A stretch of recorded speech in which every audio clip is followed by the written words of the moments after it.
microphone above his hip. He did supper fools and he never took no lip. And after cereal libertarian, then he came to talk some shit, he said.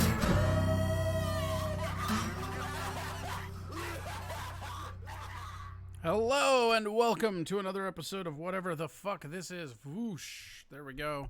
Hi, how's it going? Here I am. We're going to try to scoot this over just a little bit. There we go. Perfect. How we doing? Welcome to Tuesday, our Friday. Here we are. Back again.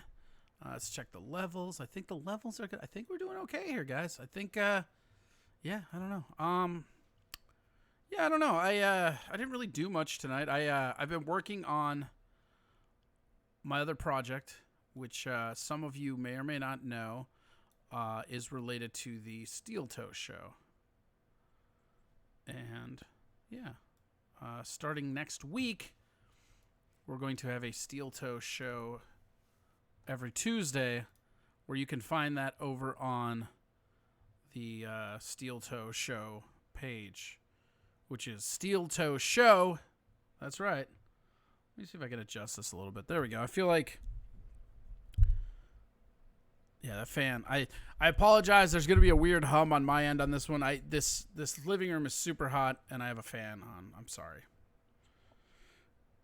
I don't know what to tell you about that. I don't really care either, though. So, yeah. A pretty good one today, I think. I don't know. I'm pretty proud of how I'm going to phone this one in. I think that's an important thing to really appreciate and respect, and just understand that, like, we're in phone-in mode today. We did it through the whole fucking week, and now we're good. Oh, hey, hold on.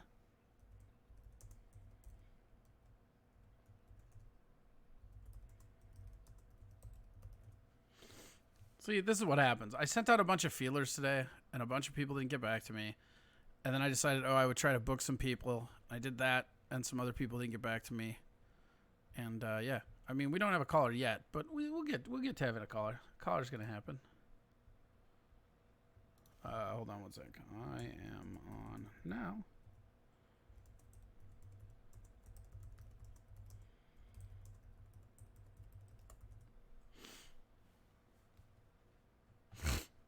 All right. Perfect. Well, look at that. Look at that. Morphed into something immediately. Got a caller on the line. This is, man, this is going to be a weird one, you guys. Pretty fun, though. Let's see here. There we go.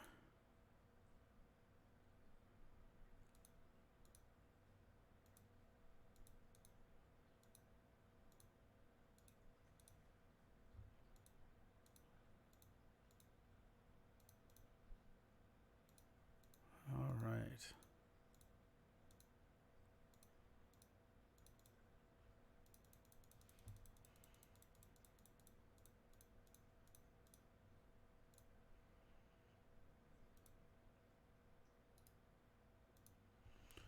Grab some of that.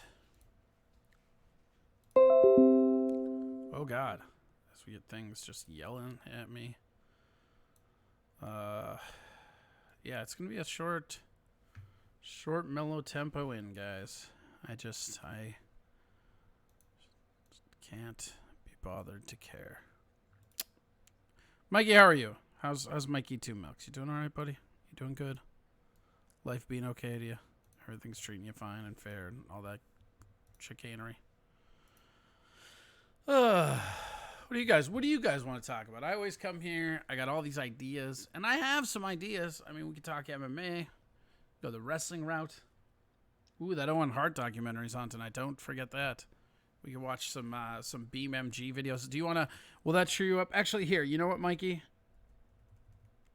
I've decided. This is what we're doing. Let's go here.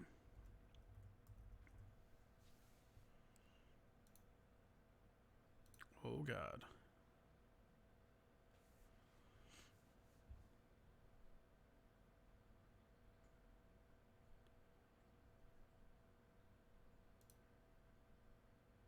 Kid's like very good. Sometimes you jump into stuff and you're just like, what the hell is happening? It's pretty crazy. Where is it?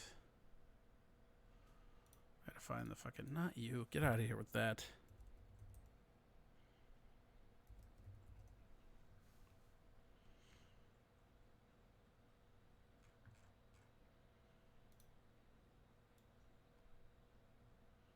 Yeah, I'm all right. Just tired. I had a very tired day today. I spent a lot of time last night. So, like, I'm doing this new show, right? Like, we're gonna be doing that show over on Twitch for the Steel Toe Show over at Steel Toe Show page, and man, I thought I knew how to do this stuff, and I thought I was well ahead of the curve, and that I'm getting better. But when I went to go strip down some of these graphics and just address them graphically, doesn't feel like I'm there at all. Hold on. Green.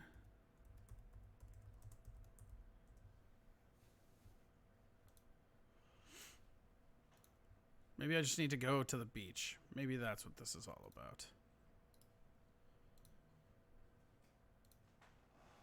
Oh yeah, this one's pretty good too. That one sucks. Hold on. Bloop. Bloop.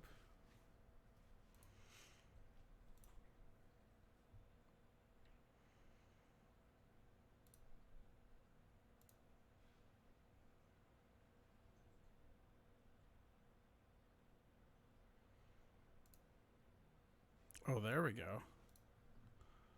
So now...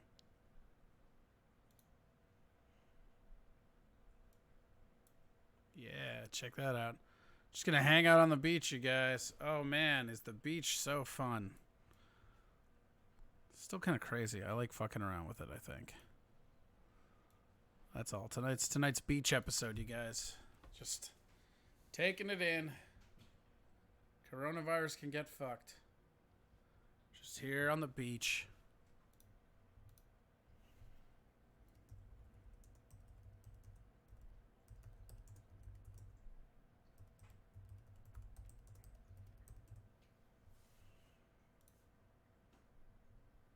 Wow, what did I do? I don't deserve that. That's garbage. Now see, if I wanted to get your goat.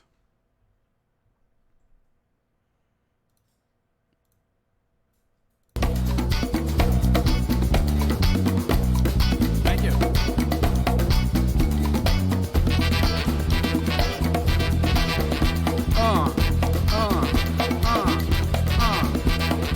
Beach, baby.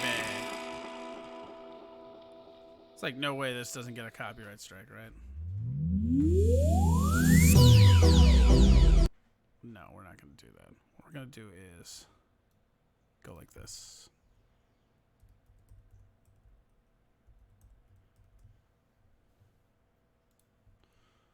Wonder if there's a Caribbean one in here. I just want to have like some... oh, you want to do some floating soul? No, I hate this.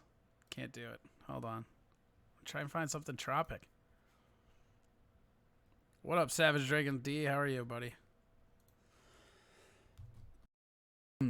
There we go.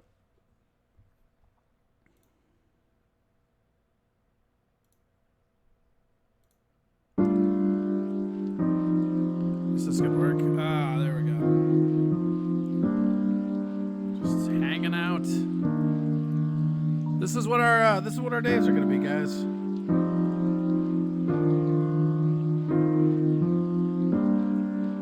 Sometimes people are in a rush, you know? Sometimes you gotta just take it easy. Let the show come to you.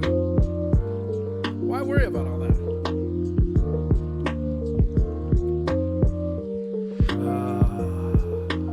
Yeah. You know, there might be people dying out there. But I don't see anybody dying on this beach.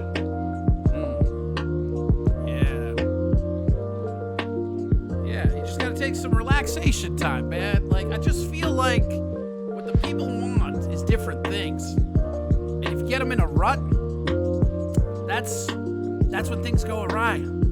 People get complacent. You know what they don't do? They don't just change shit up. They don't just say fuck it and go to the beach for an episode. We're ahead of the curve. Beach Corey's feeling relaxed. Ask me anything. Here we go. Yeah, man, get it. I'm chomping on some laser snakes right now. Shout out to laser snakes. This needs some didgeridoo. Yeah, I agree. I have to figure out a better like library. I found a couple libraries of music that I could use on YouTube without like copyright strike. Actually, you know what? I'm gonna promote this dude because this is super cool. One of the like Stream Beats. That's what it's called. Stream Beats by Harris Heller. And this dude's like crazy good. He's a streamer, I guess, but he took a bunch of money that he had because he made it off streaming. And then bought an entire library of collectible stuff that can't be monetized. So or that can be. The Mandalorian took some high-value target and went rogue. Oh God. Hold on. It's too bad commercials don't this. You guys want to do something else here? Let's fuck around with this. Let's see what else we got. Here we go. Let's go like that. Go like this and that maybe? I don't know what the fuck's happening there. Good enough. Where the fuck did OBS go? There we go. Check that out. Yeah. You can even pop this over here and over there. Boom. Nope, that didn't work out so well. Well, you know, here's the reality. Who cares? Right? Nobody cares. It's all good. Let's see what that is. What is that down there?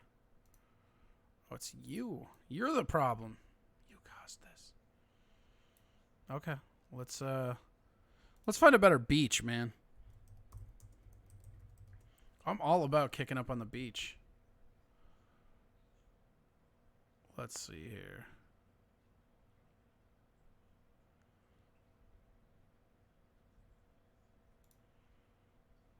That one would be okay if they position. I'm just trying to think of where a guy would just sit and just enjoy the goddamn beach, you know?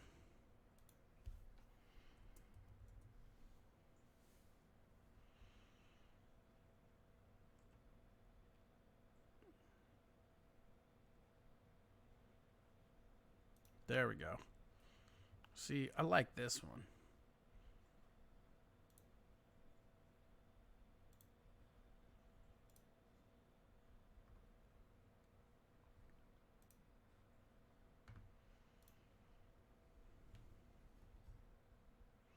Whoa, that's weird.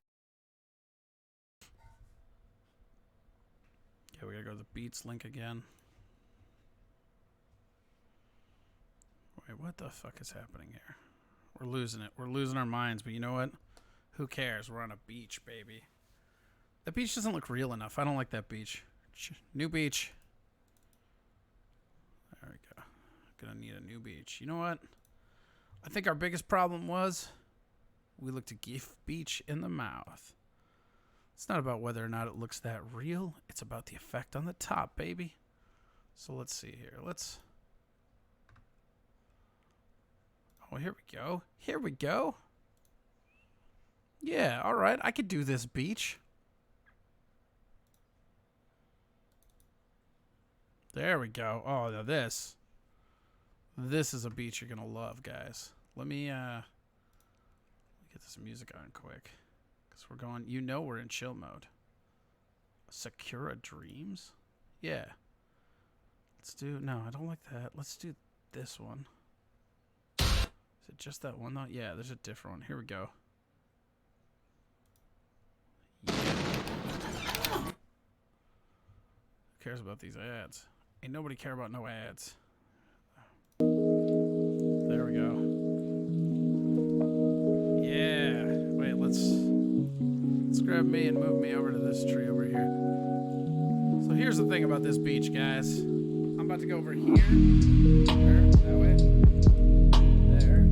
I'm about to go over there and get some brewayas. This isn't beach music, though. I hate this beach music.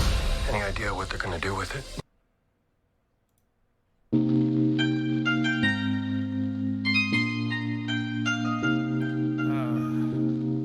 What's up, buddy? Just Phoning it in Friday, baby.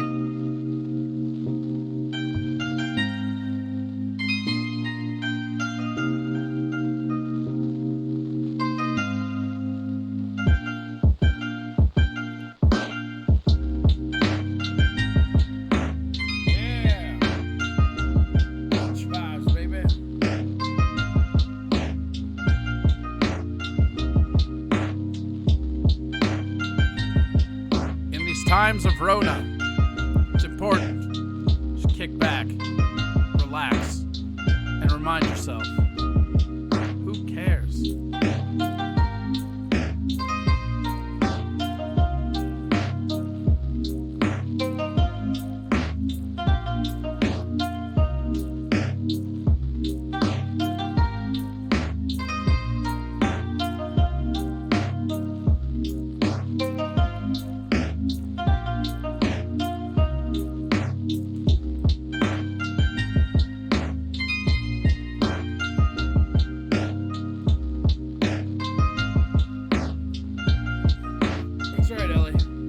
Talking about it, right? So tonight's my Friday. I know it's like Tuesday for you, but like sometimes you just have to take it up. Look, fly dog, that may or may not be the case, but shut up. It sounds better if you market it as a vacation.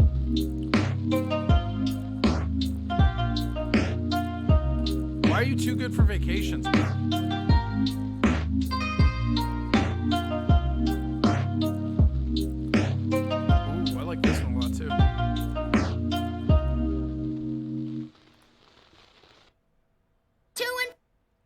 If we just mute it for a sec. See, this is the one thing.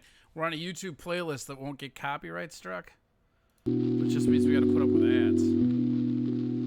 Let's see here.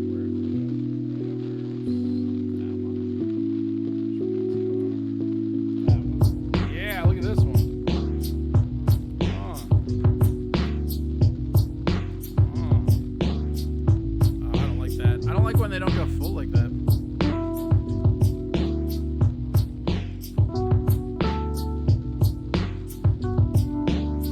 Doesn't go full either, but whatever.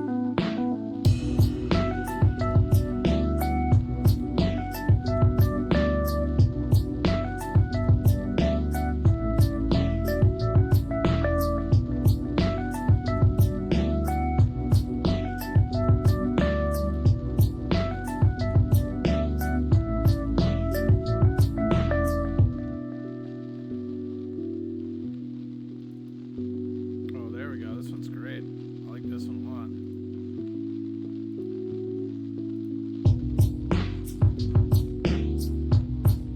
Oh, that one sucks.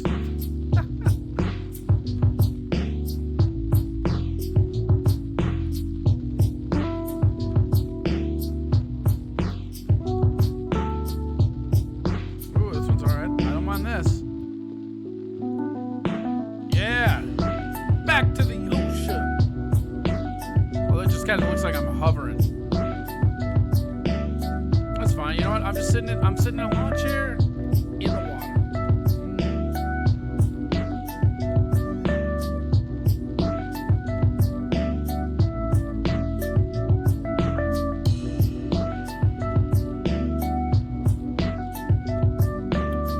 Good luck on your sticky brick, Mikey.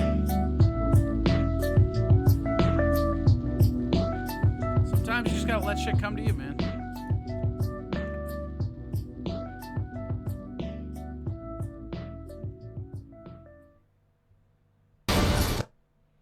Hit that mute button real quick. Yeah, it's pretty nice, right?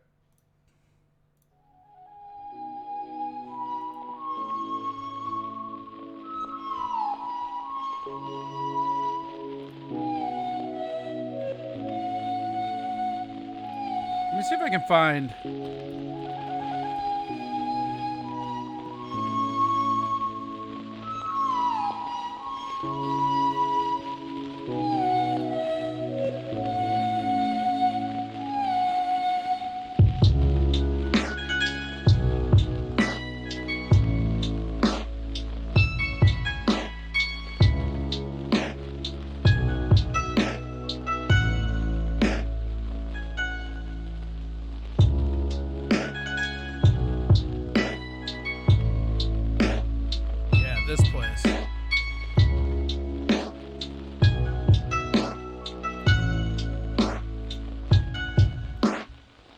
Check out this one.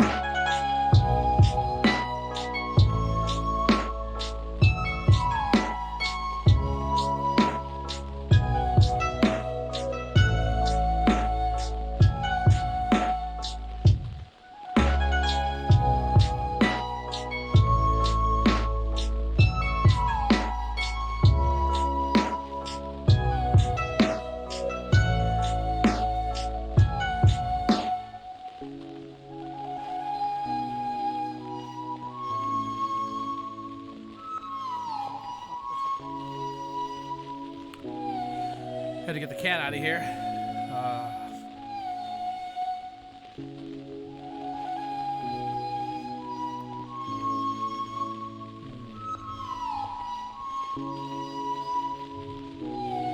Emerging into the sea. Oh, it didn't work. Hold it up.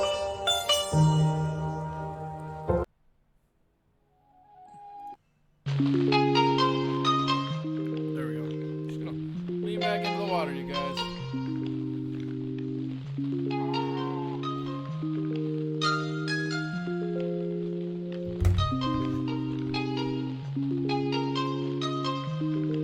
Oh shit.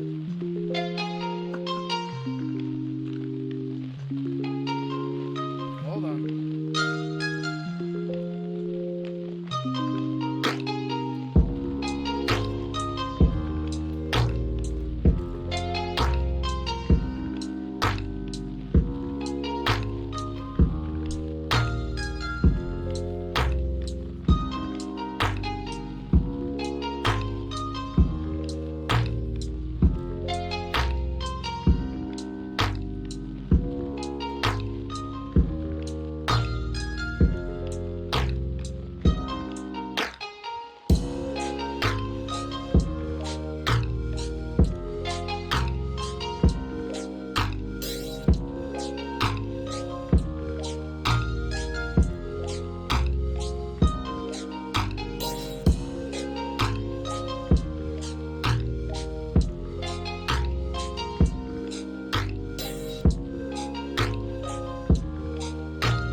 Full disclosure, I just spilled beer on my laptop. That's what I'm doing.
Cleaning beer off my laptop, guys. Be right back.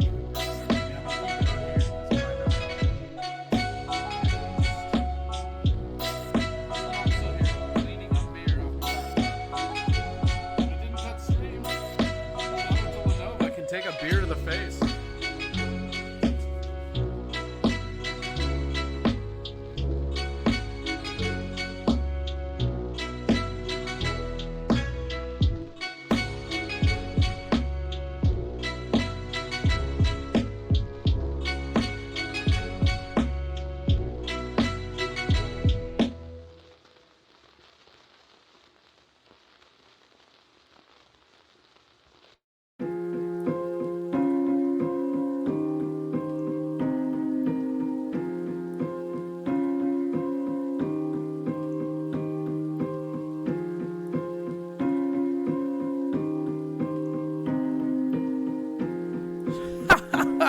All right, hold on.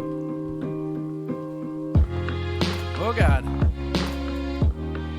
Oh, God. There. All right.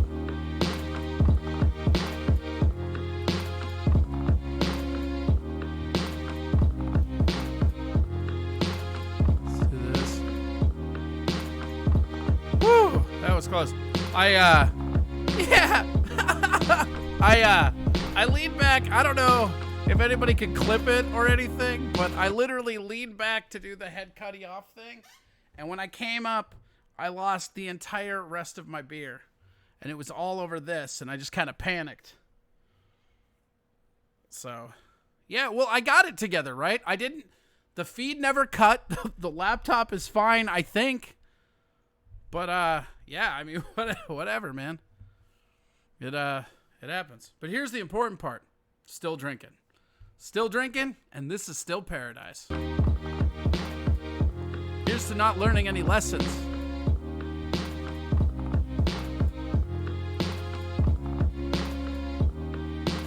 I cannot believe I did that. So fucking funny. All right.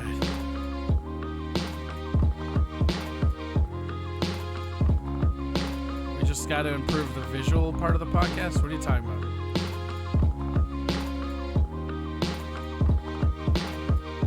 Yeah, it's real funny to me. I mean, I don't know. It's kind of sad. But again, whatever. Let's go. Shut up, Tom. All right, enough out of all of you.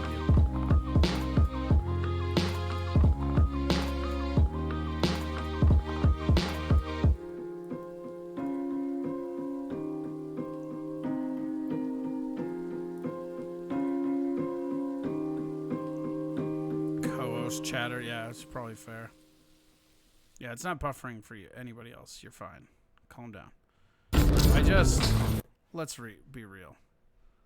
Here we go. Let's go to a caller. I feel like that's the only way this is gonna get better.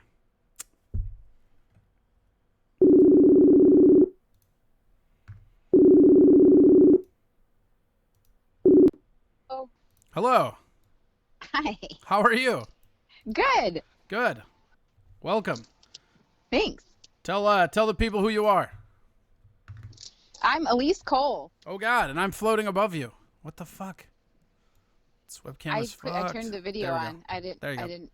There you go. Okay. Hi. Identify yourselves, caller. My name is Elise Cole. I'm a comedian. I was voted one of Growler Magazine's top 5 comedians to watch in 2020. Still going with that credit? Yeah, why not? I don't know. Comedy's dead. You don't have to like make up credits anymore. And it's not dead. I'm not giving up. Why? Just give up. Can't. Why? Because I love it. Because I love it. Have you done any Zoom shows or anything? Tell people. So you're a comic, Minneapolis, right? How have you been? How have you been handling all the non-comedy times? I have been trying to keep my life as normal as possible. There's a Starbucks in the grocery store by my house that's still coffee, and go for walks outside with my friends, and we grill and we bonfire. And I'm a part-time, I finished graduate school, but I was a part-time grad student, part-time stay-at-home mom. And so my life isn't super different. It's just instead of 4 days a week being at home with my kid, I'm here 7 days a week. Seems like that would be more, though. Seems like what? That would be more exhausting. Like, that seems like it's more of a job now. It is, but my kid is really great, and my husband is working part-time, kind of, so he's here too, so it's not like I'm totally by myself. That would be harder. We have a chat room of people that the kind of running gag is they heckle the show. And right now they're just saying that you're cute and arguing about whether or not to hit on you. Why can't I see any of the chats? I did see the stream earlier, now I can't see it. I don't know. I'm not there. Oh, there. I found it. There you go.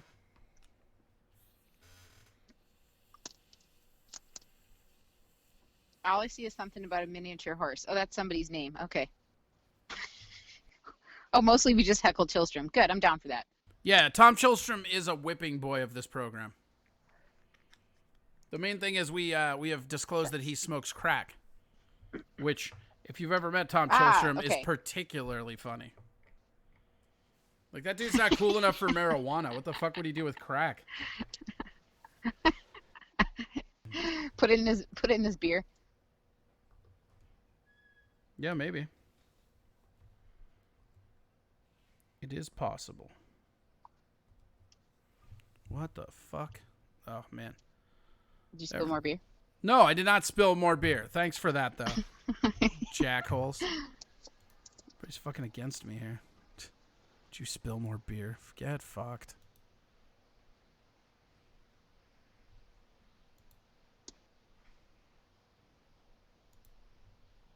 Oh, no. I have to read all the comments. What? Oh, my sound effects don't work. I had sound effect buttons. I got a lot of cool stuff going on here, but I changed one directory name last night while I was tweaking with shit. So now none of it works, is my suspicion. Yep. Oh. Garbage. Oh, well. Just means I get to go through and reassign every single thing. And let me tell you, I'm super excited about that. I wouldn't even know where to begin.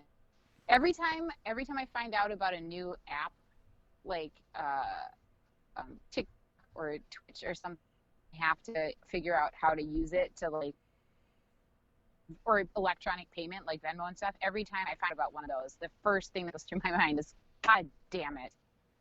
Like, I will write checks if anybody took them, and I would have a flip phone if it were realistically possible for my life.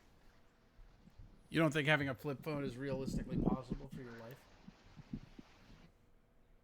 It would be inconvenient. No, everything that I can do on an iPhone, if I went back to a flip phone, like, this is where I do all of my email, all of my, like, marketing and social media stuff. I do all of that from my phone. If I had to get up my computer or something, I would feel like a slave to my computer instead of a slave to my phone, I guess. Yeah, I mean, that makes sense. It's like you have to be a slave to technology if you want to work in this day and age. Like, I honestly believe that if it wasn't for comedy, I wouldn't even have Facebook.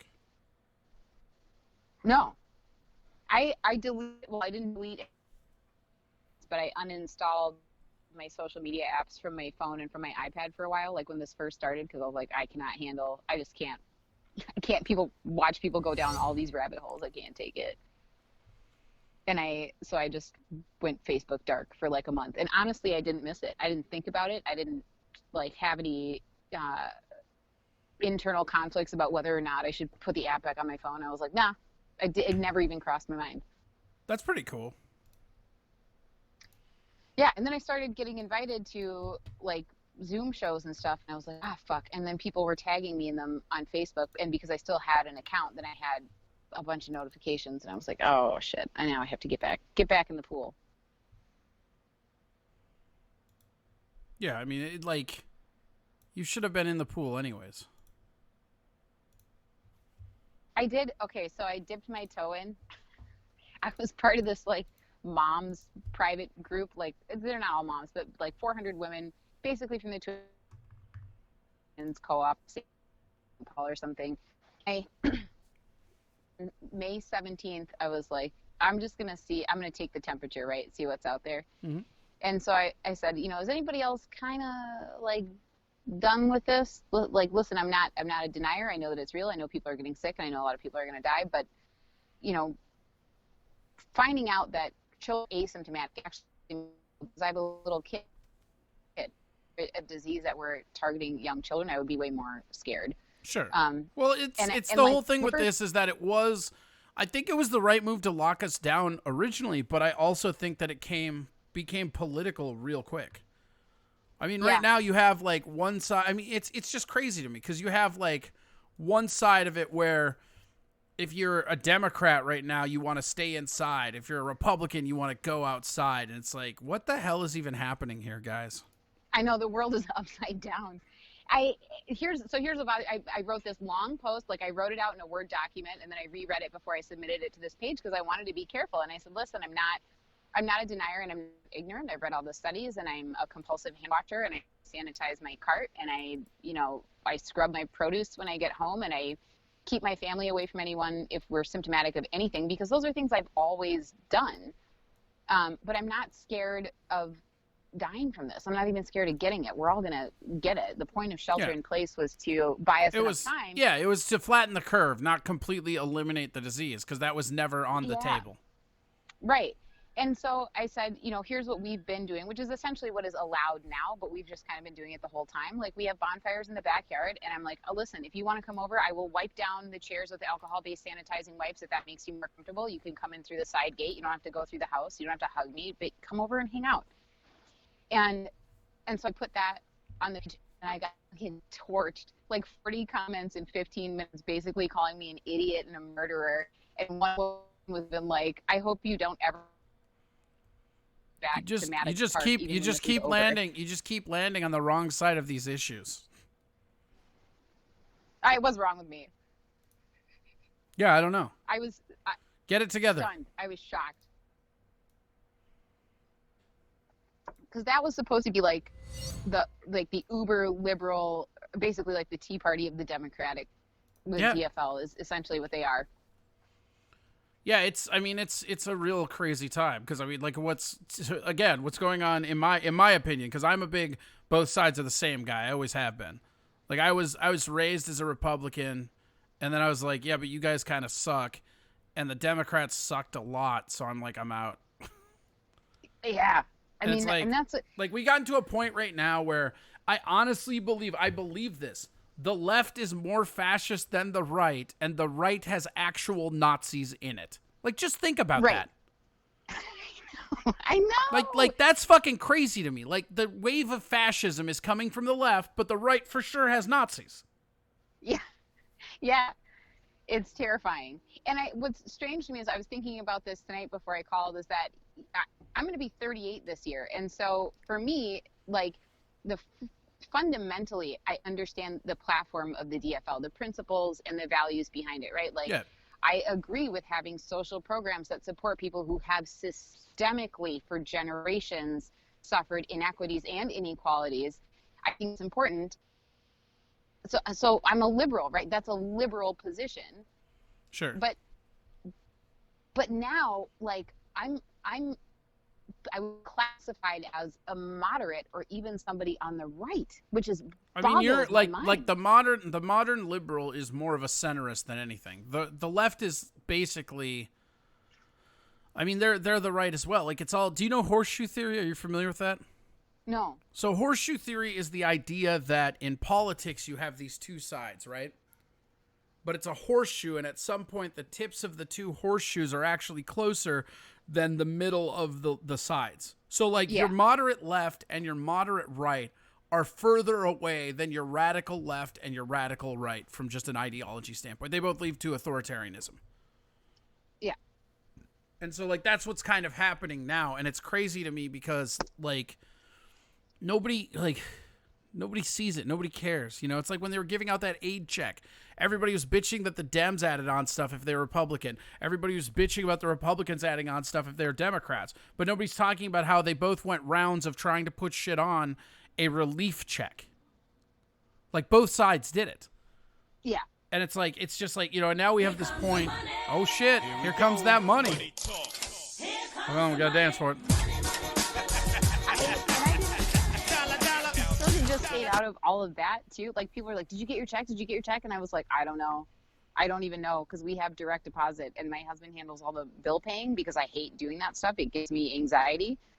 And so he just does it. Like the money comes in and then it goes out, and I don't know, I don't know where it goes or when it leaves. I don't have to think about that, which is great for me. And him, you just give him money? Jesus. Yeah. Mainly he gives me money because the way that it worked out for us, like I worked 3 jobs while he was in graduate school getting an MBA. And the plan was like, he's going to get an MBA and go out and earn more money than he's ever made before. So that when we wanted to start a family, he'd be able to support us if I didn't want to work or we didn't have childcare and I had to stay home. And that's worked out well for us, which is another weird thing because I feel like as a liberal and as somebody who feels the pressure to qualify myself as a feminist, I feel like it's not safe to say that either, that I have this super traditional family, but it works for us. I mean, that's the thing. And that's where, like, to me, that's, whoa, here comes the money again. People are donating bits. That's where, to me, like, feminism doesn't hold up a lot of the times. It's like, it's not about what they say it's about, because if you're not this cookie cutter mold of a feminist, you're all of a sudden not a feminist. Mm-hmm. And that's not, I've always said that I thought third wave feminism was kind of garbage. First and second wave were essential and that was awesome, but somewhere along the line in third wave, it became more about all of this stuff. Like when the terms microtransaction started getting thrown around, or microtransgression, like the definition of that is already shit. Like you're literally saying that you need to splice in where there wasn't a transgression to find a transgression. And that's the moment that you lose me. And it's not like, to me, it's all about like individualism, like the whole idea that you can do whatever you want should be at the core of all of it. And that's like, for me, that's what drives me into being a libertarian, is that this system is broken. There's no amount of adding broken infrastructure on top that's going to fix it. And what we keep doing with our government is saying, oh, it's like if you bought a house, right? And the foundation was shitty. And you're like, well, we'll just add another floor. Oh, the foundation's still shitty? We'll just add another floor. Oh, it's rickety? We'll add a wing to that other floor we're adding. I saw something on Instagram today from a guy he's a barber, and he posted, it was the most, I'm not even going to be able to repeat it because it didn't make any sense. It was like, basically the argument was, if you're against shelter in place despite the economic crisis, then what you should do is fix the fucking economic crisis, not give up on the disease. Like basically, oh my God, said everybody with a stimulus check. Hello, hyperinflation. This is another place the left just loses me all the time. Is like, you could tell me all this shit you want to accomplish and all this shit that would be better, but like, why is it whenever economics gets brought up, we have to talk like hardcore algebra? You know what I mean? Like it's like nobody else does that shit because there's no economic honesty to anything. Like for instance, these Trump checks, right? They gave us back our own money that they will increase our taxes on and will inflate the currency by printing more money, which they're already doing. Mm-hmm. That's like, and that's what a lot of people on the left think is going to progress things. The problem is that, and this is the problem with socialism. This is the dirty secret about socialism, right? You can want equality. That's fine. Everybody should be equal, right? But understand that if it's under a socialist form, everybody will be equal. They will be equally poor. That's how that works.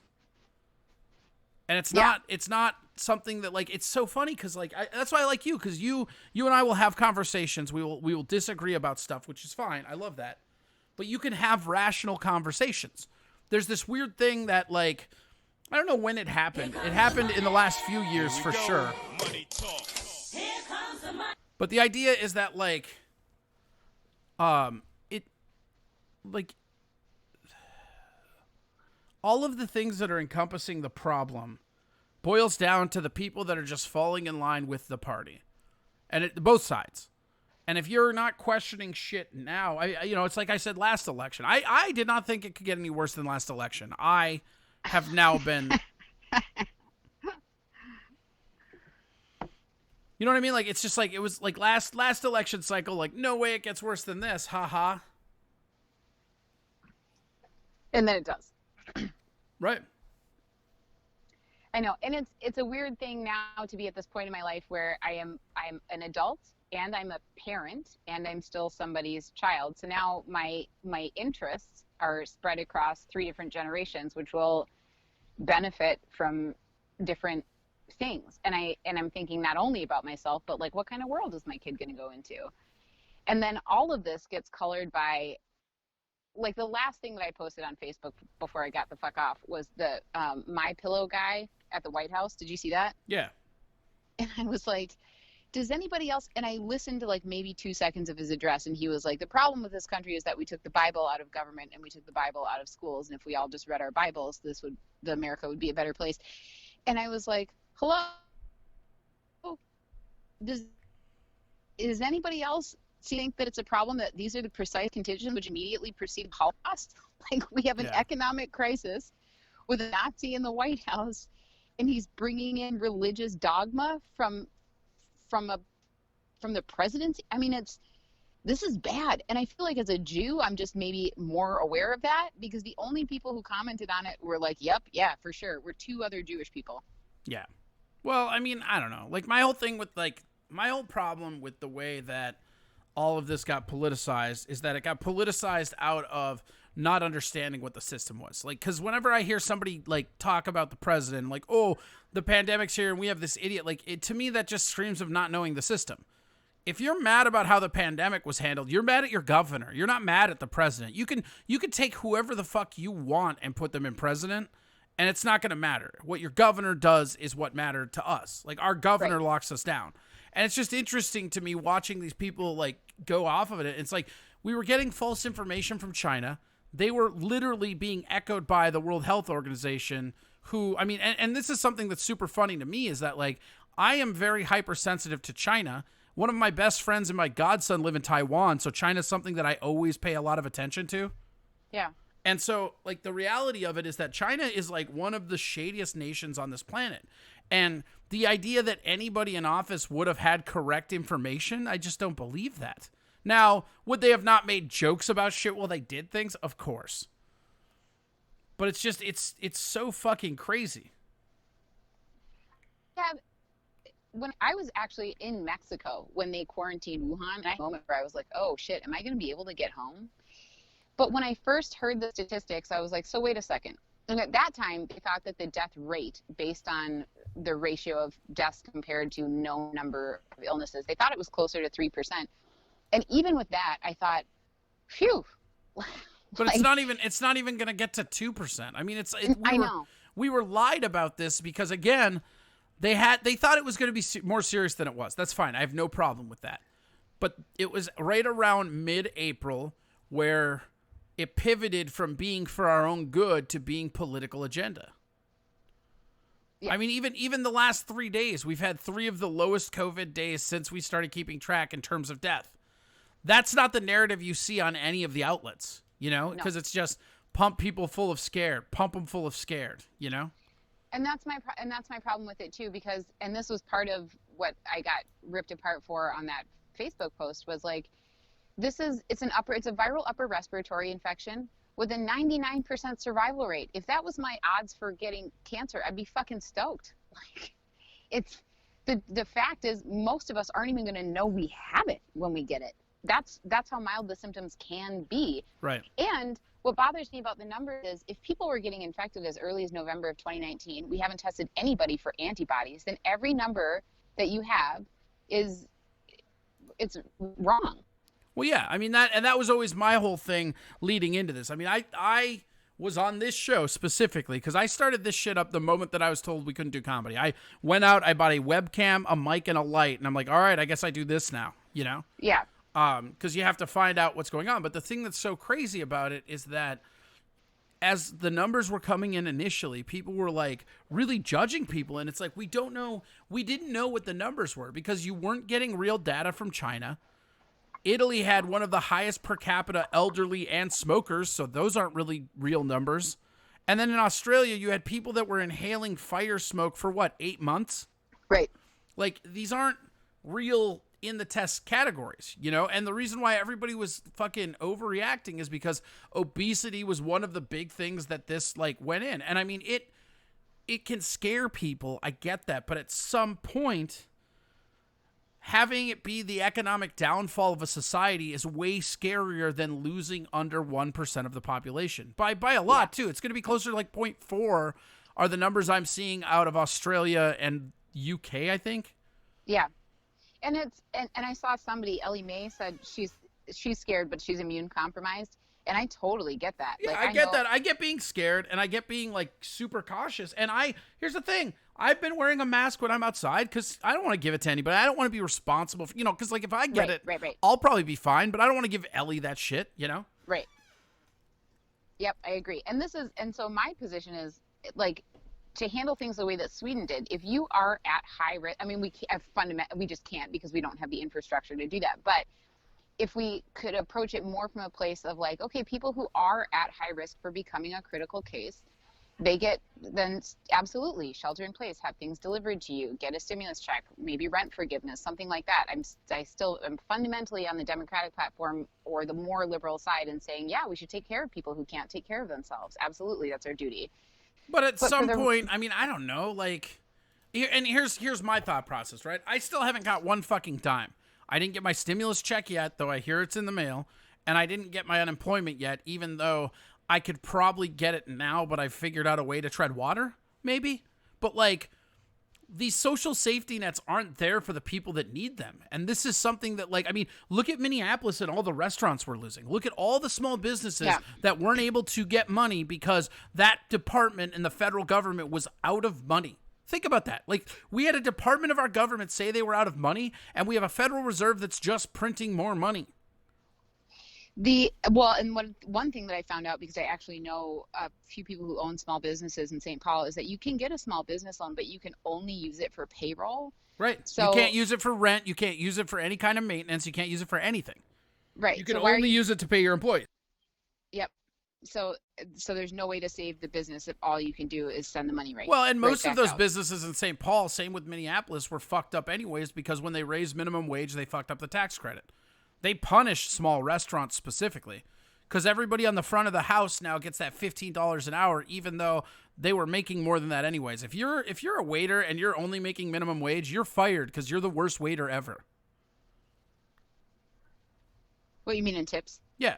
Tips go into their wage. I mean, they are making well over that, $1 per hour. But like when you're talking, so like Vecchio's is a restaurant I worked at quite a bit. When they found out about the price increase, they sold all their restaurants and got out of it. They kept it right up until the two years of the 3-year plan to hike the thing, and then they just dipped. Did you ever work with Curtis Maurice? No, I worked at the St. Louis Park one.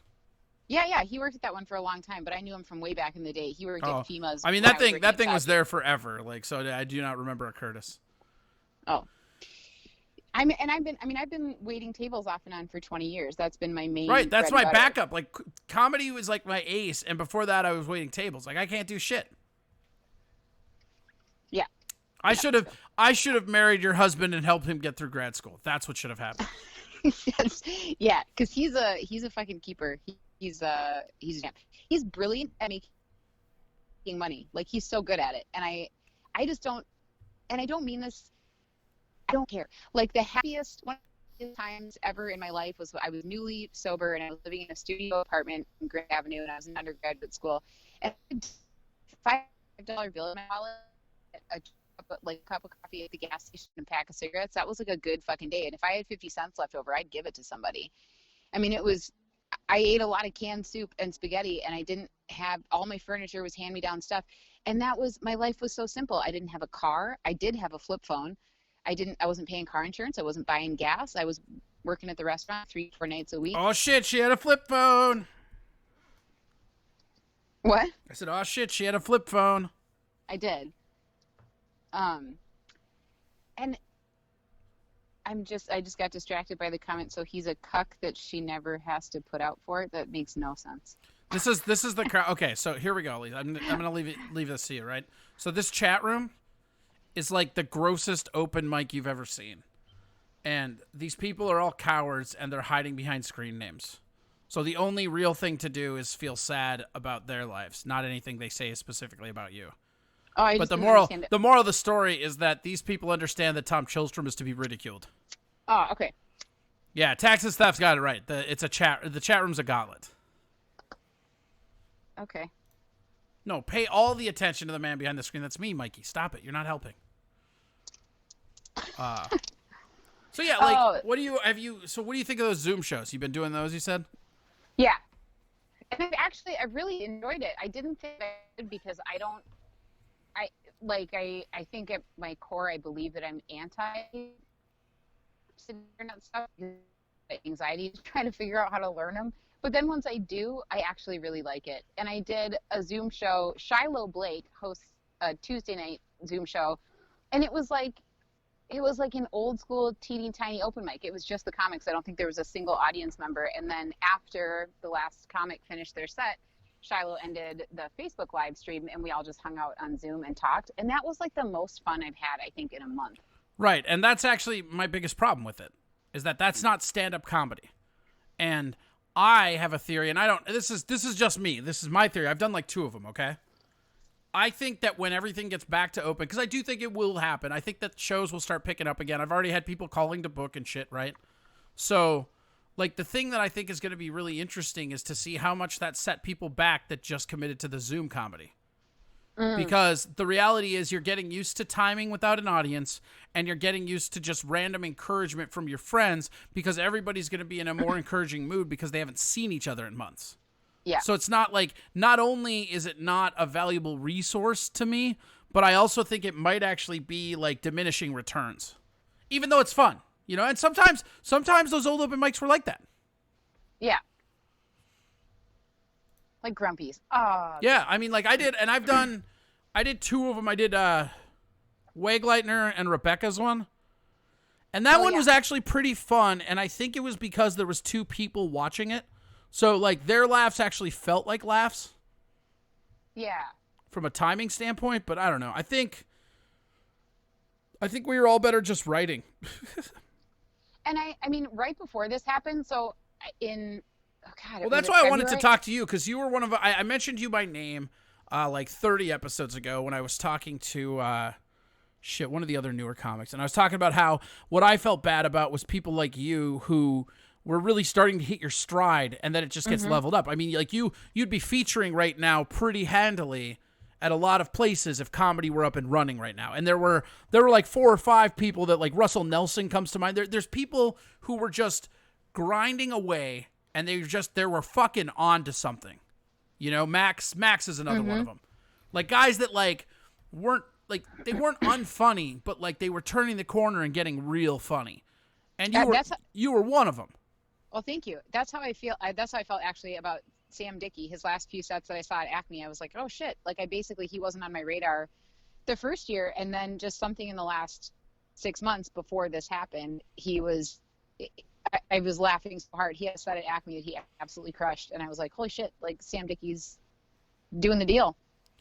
Mikey Two Milk says he has to look too cool for his own chat room in front of the clam. Maybe if you didn't say the clam, people would talk to you more, Mikey. You ever think about that? She's a human being, you fucking monster. What is wrong with you? Oh my God, I'm going to use it as my album title. The clam. So right before this happened, Brody took me on the road. As a feature with Funny Business, and I had never done a Funny Business gig before. And it went really well. And so they had sent me like a bunch of feature gigs over the coming months. And one of them got canceled because it was in Fargo the second weekend in March. Okay. And then the other one that I'm supposed to do through Funny Business, I mean, we'll see what happens, but I think I'm supposed to be back at Dublin's in July. And I'm supposed to be, the old Dublin's. Is that going to be spiked on with, what is it, lacrosse? The fucking stupidest run ever? Mm-hmm. With the fucking Sault Ste. Marie. Like, last time I did that one, it was Sault Ste. Marie, lacrosse, Duluth. And it was just fucking the stupidest thing, because you could do that in, like, an arc and get back to Minneapolis and be fine, but because of the days, it was like this stupid fucking zigzag. Did one actually in Marquette, so it was Marquette, Michigan instead of La Crosse, Wisconsin. So we went to the Kuwaitan Casino in Sault Ste. Marie, and then to Marquette at a golf club, and then 2 shows, a doubleheader at Dublin's on Saturday. Yeah, well, I did a triple, so fuck you. I'm better. And it was exciting because, I mean, that was also, it felt like a huge turning point in my career because when we were in Marquette, we stayed at the Value Host Motor Lodge, which was like right off the freeway. And it was fine. I don't mind staying in a motor lodge motel. I don't care. But my room was like garden level or like sub parking lot level. Like basically my windows were level with the parking lot, and the curtains didn't quite close all the way. And I was like, is this how my IDTV Forensic Files episode starts? Like, yeah, for sure. It's weird. And Brody and I were talking about it in the car because he's like, I'm a 6.5 foot tall white man. Like, I don't worry when I go anywhere ever. He was like, I'm not tough, but people see a 6.5 foot tall man and they're like, nope. And he goes, but for you, like being a tiny woman who looks younger than I am, I'm always got my eyes peeled. Yeah. Like it's different being a woman on the road, I think, in comedy than being a guy. Oh, I disagree. I think it's the exact same thing. Are you being serious? No. Oh, okay. Like I went outside. It was 10 I will say that I do think it's starting to get easier to be booked as a woman than a man. I do think that we hit that corner, and that's something that needs to just be addressed every now and again when everybody's talking about this rampant sexism. I mean, like, if you are a white male, unless you are super funny, they're kind of all full up on you right now. Mm-hmm. And I'm not, like, here's the thing. You've never heard me. I will never complain about it. I'm just saying what the situation is. I always want to be funnier than everybody else, so they book me, because it doesn't matter. All that matters is getting funnier. I agree. But it is definitely a strategic advantage right now to be a female doing comedy in a way that it has not in any other era. Yeah, and I'm riding that wave. You should. And that's the other thing, too. I get so mad at people that are apologetic for that. Fuck that. Like, you had fucking years and years of people keeping women down. Fucking do it for them, if nothing else. I will go. Fucking, like, go headline for Joan Rivers. Would you already? Jesus. I know she's dead. No, I know. I'm saying you could do a headline set in her memory already. God, would you get on that? Oh, yeah. Okay, I got you. But and so in that sense, it is. I think it is easier to get booked as a woman. I mean, think about it. I've only been doing comedy I'm coming up on the beginning of my 3rd year. It's like 2.5 years. And I got to go on the road as a feature. I had good sets, but I'm a ways from having like 30 killer minutes. And I know that. And so to get to go on the road and work as a feature because part of it is that I'm a woman, fucking fine. I mean, if that's what gets me ahead right now, I'll take it, and I will work harder to write better jokes. Every advantage possible always, and don't ever feel bad about that. I don't. Right, nor should you, nor fucking should you. Nobody should feel bad about who they are. You know what I mean? Like, I don't care if you're man, woman, other, I like, fucking, you're gay, you're straight, you're bi, you're other, none of that matters. Are you funny or aren't you? If you're funny, cool. If not, what are we doing here? Yeah. But then the other side of the coin is like, and I think it's a good thing to have more women out on the road, but getting out there, I was like, holy shit, what if I had to go by myself, or what if I was headlining, or what if I got booked with somebody who I didn't know? Then what do I do? Do I get in a car with a comic that I don't know who could be a risky person and stay in a motel on the side of the freeway where, you know, like, I don't know. I mean, yeah, I'm going to do it. I'm going to take every gig that comes my way, but it's different. I mean, yeah. Now they're implying that I want to have sex with you, Elise. I don't know what's going on there. Oh, I wasn't paying attention to the comments. They said, Taxes Theft says, hey, chick, Corey wants to fuck. You down? And then he says, I got your back, Corey. Like, I don't... That's not really having my back. You're like, hey... Reverend... What? Reverend Weapon says, haha, I'm pretty sure that woman is the opposite of sexually attractive. Ellie Mae's into it. Just ignore everybody else. Ellie Mae is pretty cool, and she's my favorite in there, and it's not just because she gave me B. Grizzly's pizza crust. You know what?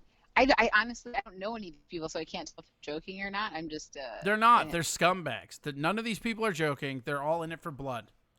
Oh, Get him. well, okay. Just go after him. Don't be scared. Get him. I don't see anything worth Right? commenting on. I'm gonna have to figure out how this works.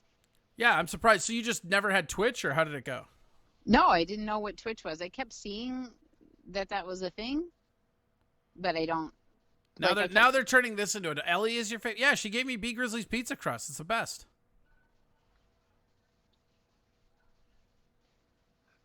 People are fucking weird, man. This is what happens. You get one female on the show and they just fucking go nuts. Like, it's so crazy. It's hard to be a hot chick. LOL, hard. That's funny. This is so funny to me that anybody would call me hot, because for the first 20 years of my life, everyone thought I was a boy, and Wait, you're not? I'm not. Oh, okay.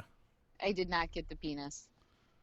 I had like, and I mean I've tried material about this, and I kind of want to go back to it. It wasn't polished at the time, but like I was a super fucking awkward kid. I was always tiny. I was like 4.5 feet tall when I started junior high.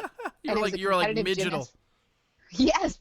And I was a competitive gymnast, so I had like 10% body fat, which just made me look like a 10-year-old body. So like while everyone else hit puberty and they were like flirting with boys and going on dates and shaving their legs, I just had like a mouthful of metal and a unibrow and this big unruly like Jew fro, and I wasn't allowed to wear makeup. So not a lot has changed.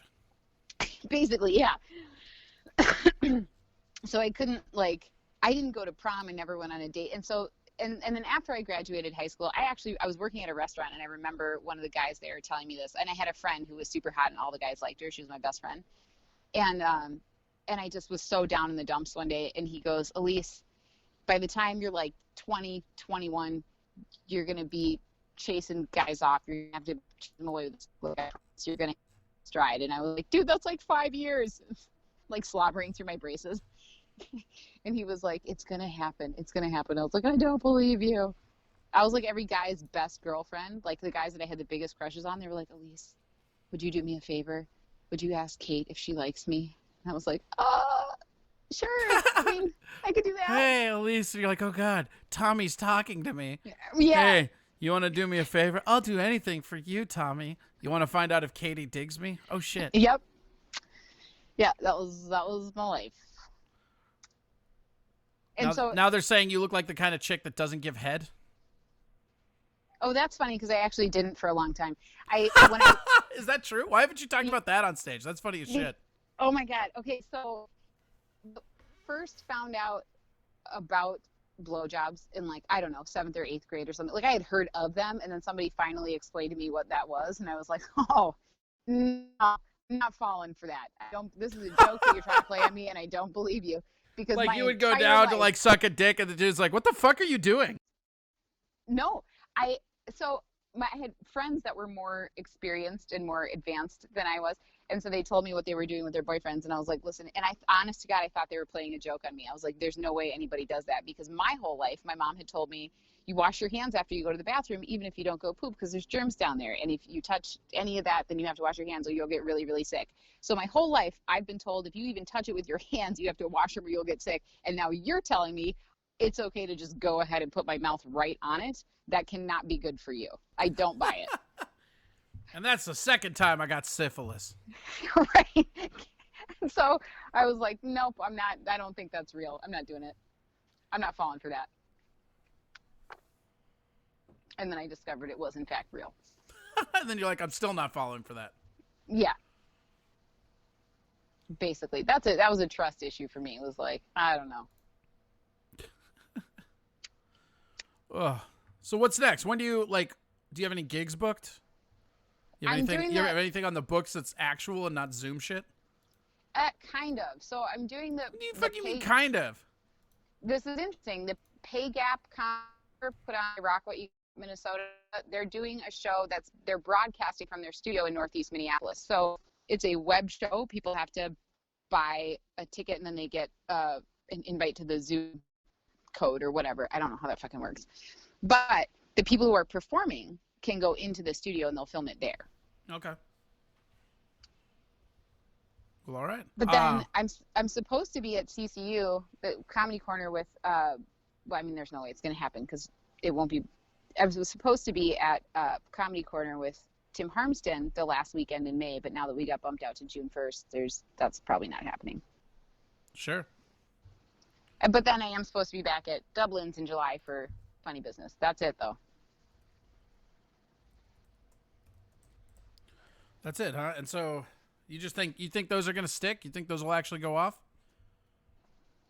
I don't know. I hope so. I mean, Like, what do you anticipate the next couple weeks hold? I think a lot of people are still really scared. Like, what's on the front burner for me is whether or not my kid can go back to daycare, because I finished grad school, but I still, I'd like to write. I want to write jokes. I want to write articles. I want to get paid to write. And so I need time to do that. And I have a very active 4.5-year-old who doesn't nap anymore. And so when my husband is, doing conference calls for work or going out to stores to do curbside delivery and stuff, it's just me and him, and now our brand new puppy. And so my hands are full all day long. So I just want to know whether or not he's going to go back to daycare in June, because if he isn't, I need to figure something out. How much money do you think you've spent on daycare overall? Saved on, rather not spent, but saved on daycare? So far, probably a couple thousand. That's so crazy that it's that expensive. Oh, Brady's got a question. What do you want, Brady? Hi. Hello. I see you. Yes, I see you. Hi. There's no way this isn't some kind of weird ass question. Yeah, I heard you have a question. He says I have a question.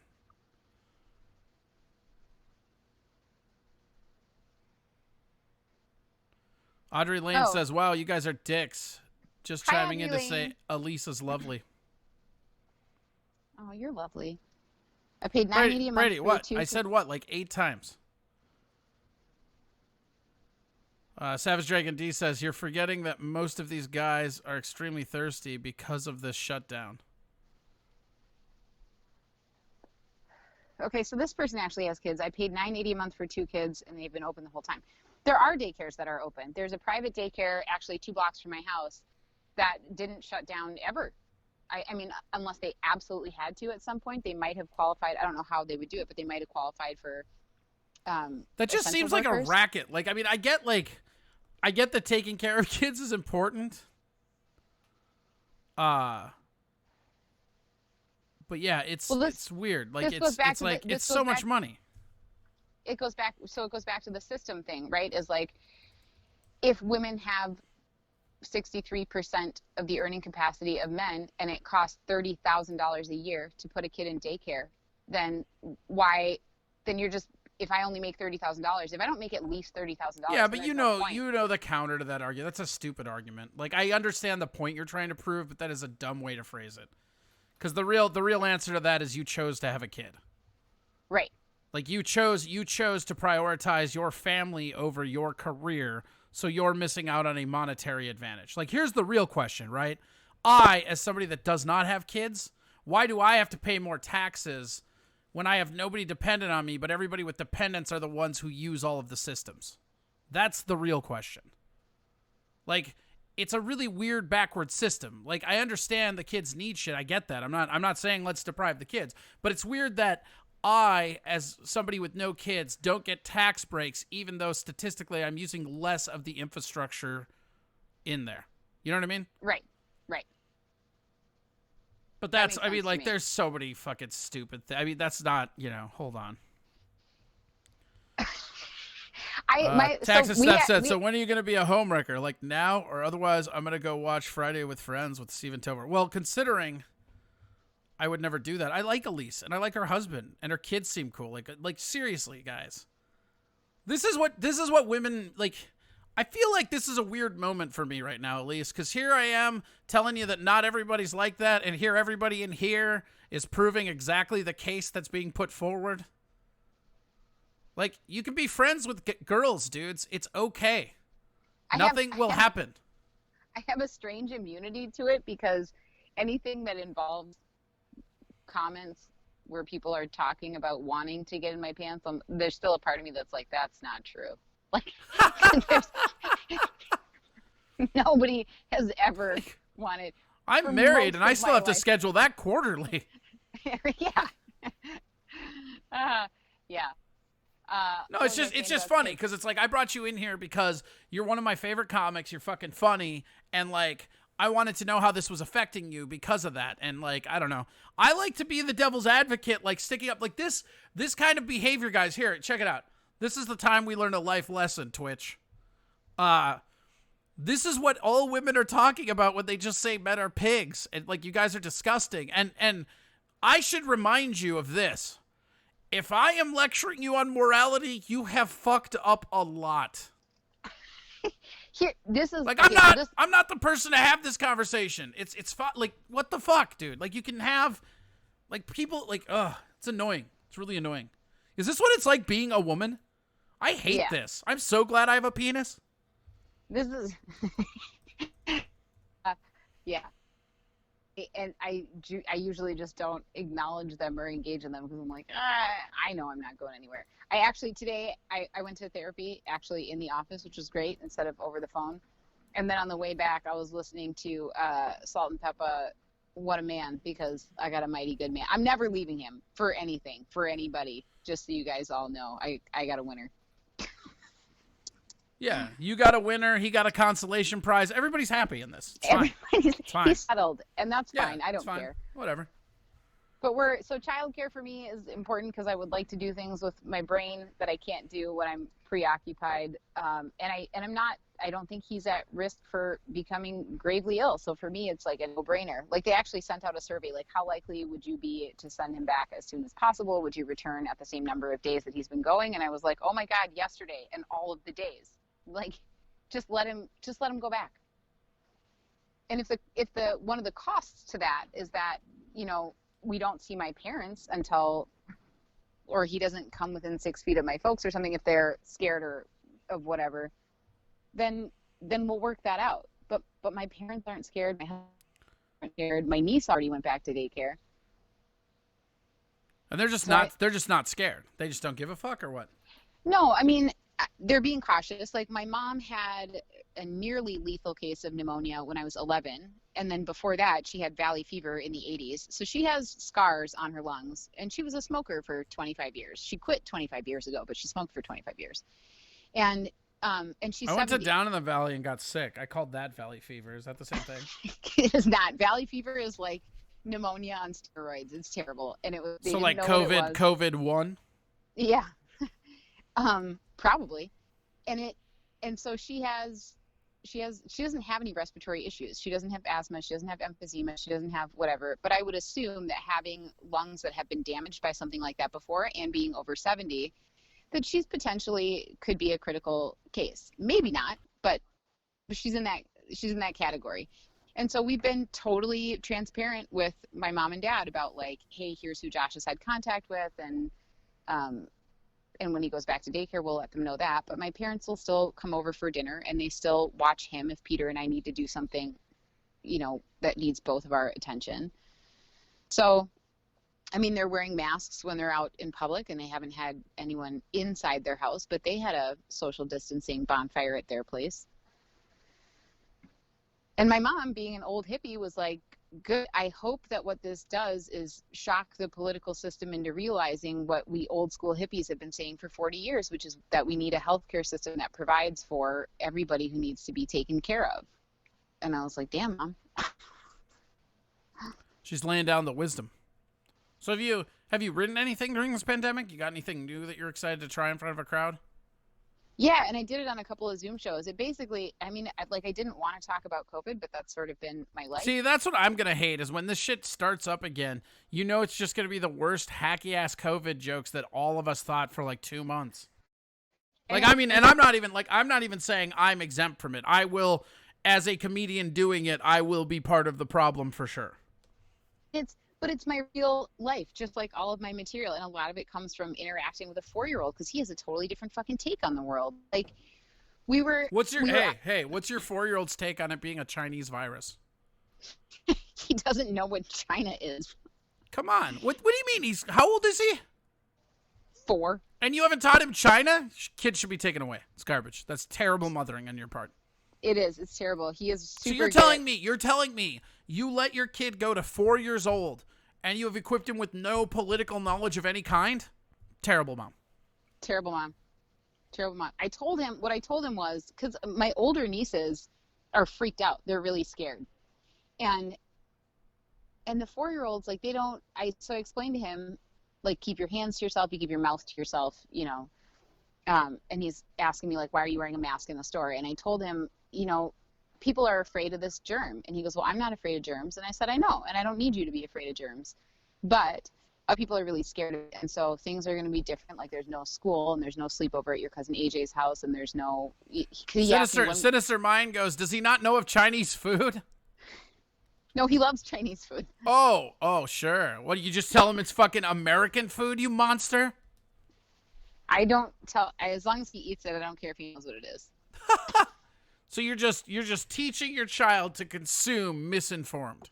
Yeah. I think your motherhood is fake news, if I'm real honest. It is. And you better be thankful I'm not in charge of social services, because that would not stand in my America, all right?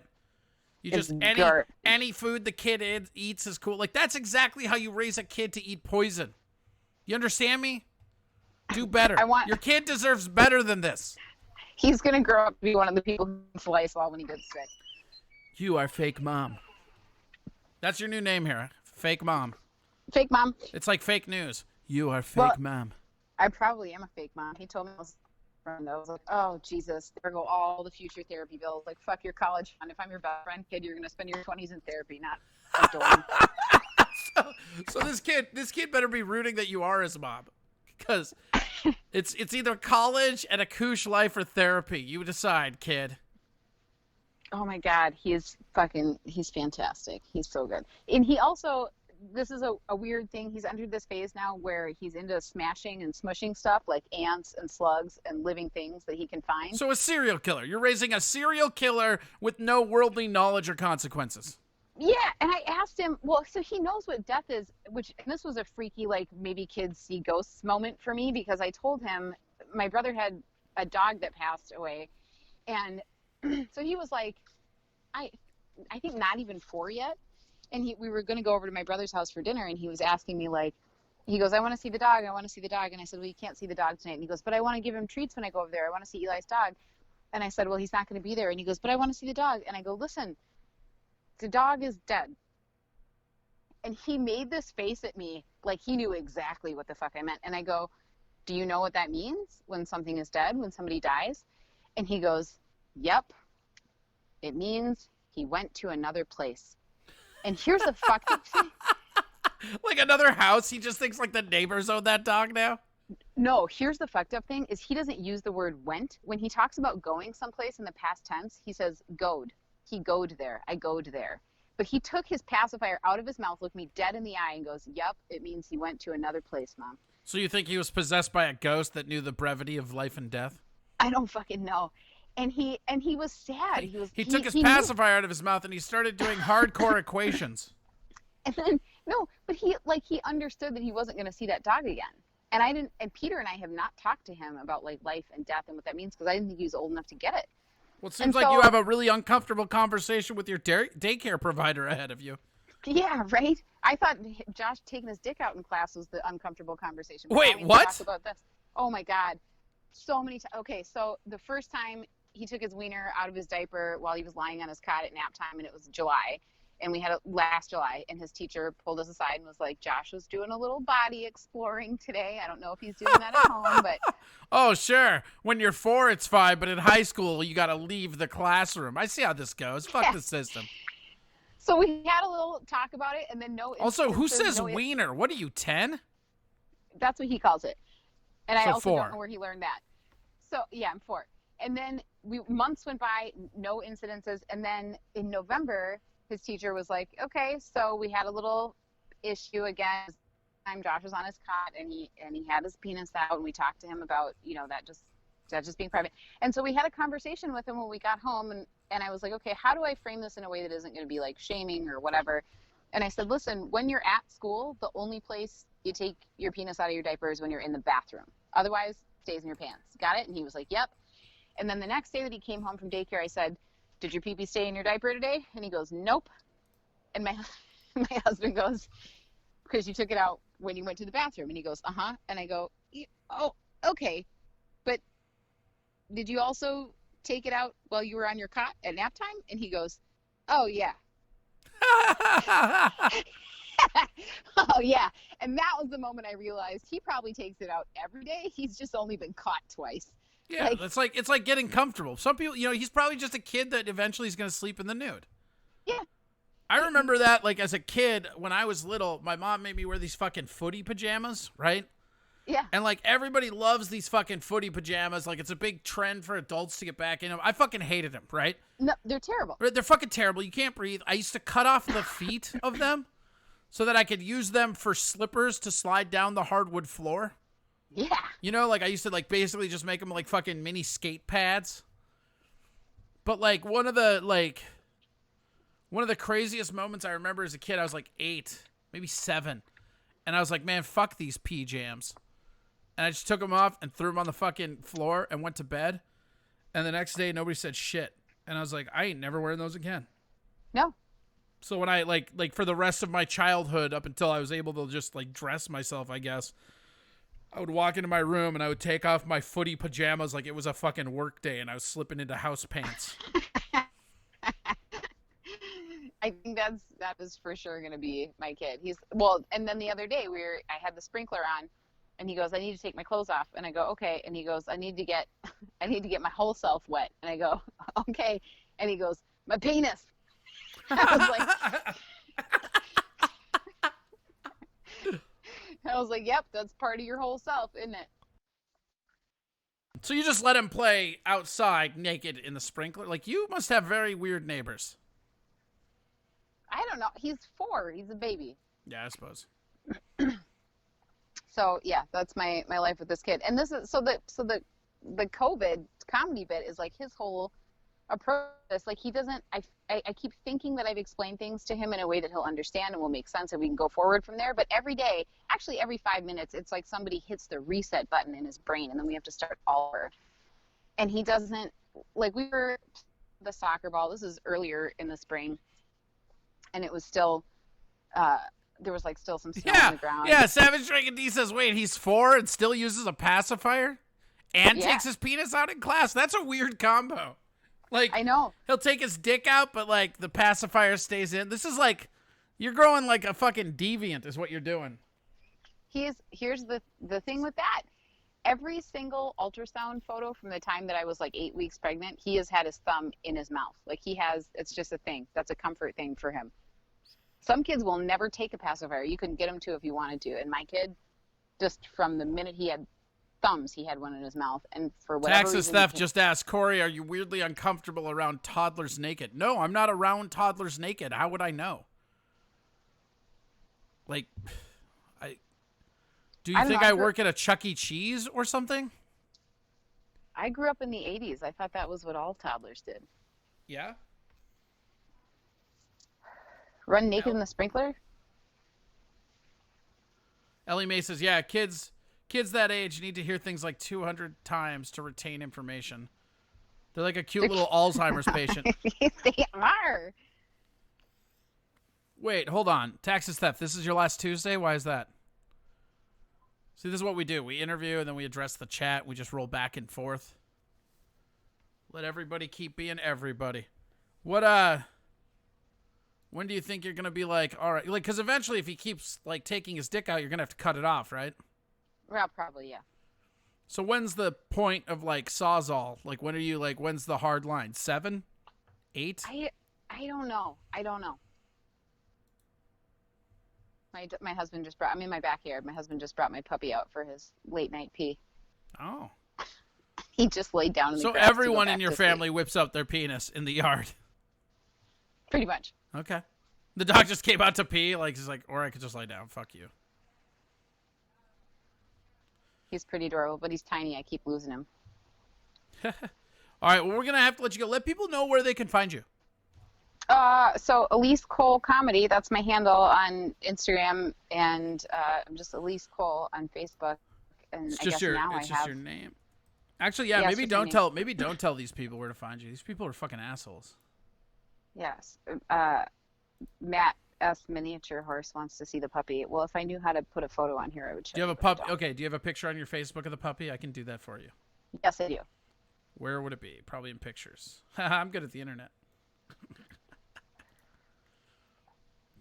Let's see here. These are all... Man. These are all comedy pictures. It's almost like you hate your family. I know. Fake mom. Fake mom. There's kids. Husband. Gigs. She got funny towards the end. I mean, that's more praise than I thought these animals capable of giving. So I take that. I would take that as a win. Oh, there it is. Cute. Yeah, he's adorable. Ooh, I'm gonna use the coal pack. What's his name? Bodie. Bodie. Harrier Bodie. What kind of? Hold on. Yeah, we're gonna save here. Save there. Open there. There it is. That is Bodie. Little guy. Hey, we'll put him. Yeah, I bought a dog from a breeder instead of getting from a rescue. What kind of dog is it? Oh yeah, God, no end to the fucking like social norms you're willing to go up against. I know. You're like, I'm not really a feminist, and I bought a designer dog. Fucking get with it, bitches. We had a wonderful rescue dog named Sookie who was like the center of our world, and she was a boxer Shar-Pei mix, and she was extremely loyal to me, which was wonderful, right up until we had a kid. And she was amazing when Josh was an infant. She was so gentle with him, just curious about him, wagged her tail, only gave him kisses. And then as soon as he got to be about eye level with her, she started to see him as a threat, as competition for my attention and affection. And she turned on him, and she growled at him. And That's a smart dog. Yeah. That's like, that dog's all like, no, I know how to maintain my power. Fuck this kid. Oh, she knew I was, and I believe there's truth to this because I think they can smell the change in your hormones. She knew I was pregnant before I did, because she got extra protective of me and started like growling at other animals and dogs, not people, but dogs, especially male dogs. Like if they came in between me and her, she'd lunge at them. That's fucking crazy. Yeah. And I was like, holy shit, am I pregnant? Because we were trying, and I was like, I wonder. And then sure enough, like 5 days later, I was like, oh my God. Totally so you pregnant. peed on the dog and it told you were pregnant? Is that what I'm hearing? Yeah, in English, yeah. Okay. So what kind of dog is that? So he's a Havanese. A what? He's a mixed Havanese. They're little lap dogs that originated in Cuba, and then the other breed, he's mixed. Havanese. Yeah. How do you spell that? I'm gonna take a look at this right now. H-A-V-A. Havanese. Havanese. Yeah. Yep. Oh, like Havana. I got you. Yeah. And then the other dog is called Caton de Tulier, which, I mean, they're basically like a Bichon Frise. These things are fucking weird looking. Like, why are these dogs so ugly, but yours is so cute? Because he's mixed. He's a mixed breed. So they call him Havatons, like Habaton. Havatons? Mm-hmm. Havaton. Oh, hi. Oh, hi. So this time, because They're so fucking tiny. They look like somebody took a shrink ray to a real dog, though. Like, I like that. I like when a tiny dog looks like it should be a big dog. And I never thought that I would like having a little dog, but after I had a 45-pound dog that was going to bite my kid's face off, I'm like, if worse comes to worse and this dog turns on him, he's only going to weigh 8 pounds, so can't do much damage. And so that was the other reason that we wanted to get a dog from a breeder, is these are people who know the temperament of the parents, and these are two dog breeds that have only ever been bred to be companion dogs. They're not hunters, they're not guard dogs, they're not shepherds. They just were only ever existed to be lap dogs. And he's super patient, and he's super affectionate. Like, Josh picks him up and carries him around, and he just goes limp. Like, Matt's miniature horse says, no pit bulls. No. I mean, and I've met some lovely, lovely pit bulls who were absolutely the most docile, gentle, kid-friendly dogs in the world. Till they weren't. Rawr! Well, I had a Shar-Pei, and she was terrible, but I didn't know Shar-Peis were bred to be guard dogs, and they're extremely possessive. The ones that I remember, like, as a kid for me, is one of my buddies had one of those, like, chow chow, like those Asian dogs or whatever. And that thing Yeah. is fucking crazy because it was like Wizzy was his name. And it was a great dog. And like Wizzy liked me. And so like he was cool around me. But like everybody else that came to the house that wasn't like there were like the family. And then there were like 8 family friends that Wizzy liked. Every other person was dog shit. Yeah. And he would growl and he would sit there, but he would sit at like perfect attention. He would always go in between his owner and the person he disliked. Super weird. Yeah. And so this time we wanted to get a dog that we could have. So we ended up rehoming Sookie. We didn't put her down. I didn't give her back to a shelter. I waited until somebody that I knew could take her. And so she ended up going to live with my friend Paige in Portland, which worked out perfectly because Paige is Texas Theft wants to know if you're going to train the puppy yourself or if you're going to take it in to have it trained by a professional. No, I think it's more effective when you train them yourselves. Like if he gets trained someplace else, I think some dogs will tend to learn that they have to listen to the person who trains them. So if he goes to like puppy boot camp and comes home. How old is he right now? 2 months. Okay. So yeah, I mean, long time before training. Yeah, and we're doing little stuff now. Like the first day I taught him his name. I mean, I know how to do like positive reinforcement, and I give him lots of praise when he does what I want, and I give him treats if he comes when he's called. And so he knows his name, and he already knows to come when I say Bodhi come. The main thing that I've seen with training is that like it's not even the dogs so much as the owners that need the training. Right. Because a lot of the times, like you hear the puppy like yelp or something like that, and it's like, no man, it's bedtime. That's your bed. Like you know, get in there.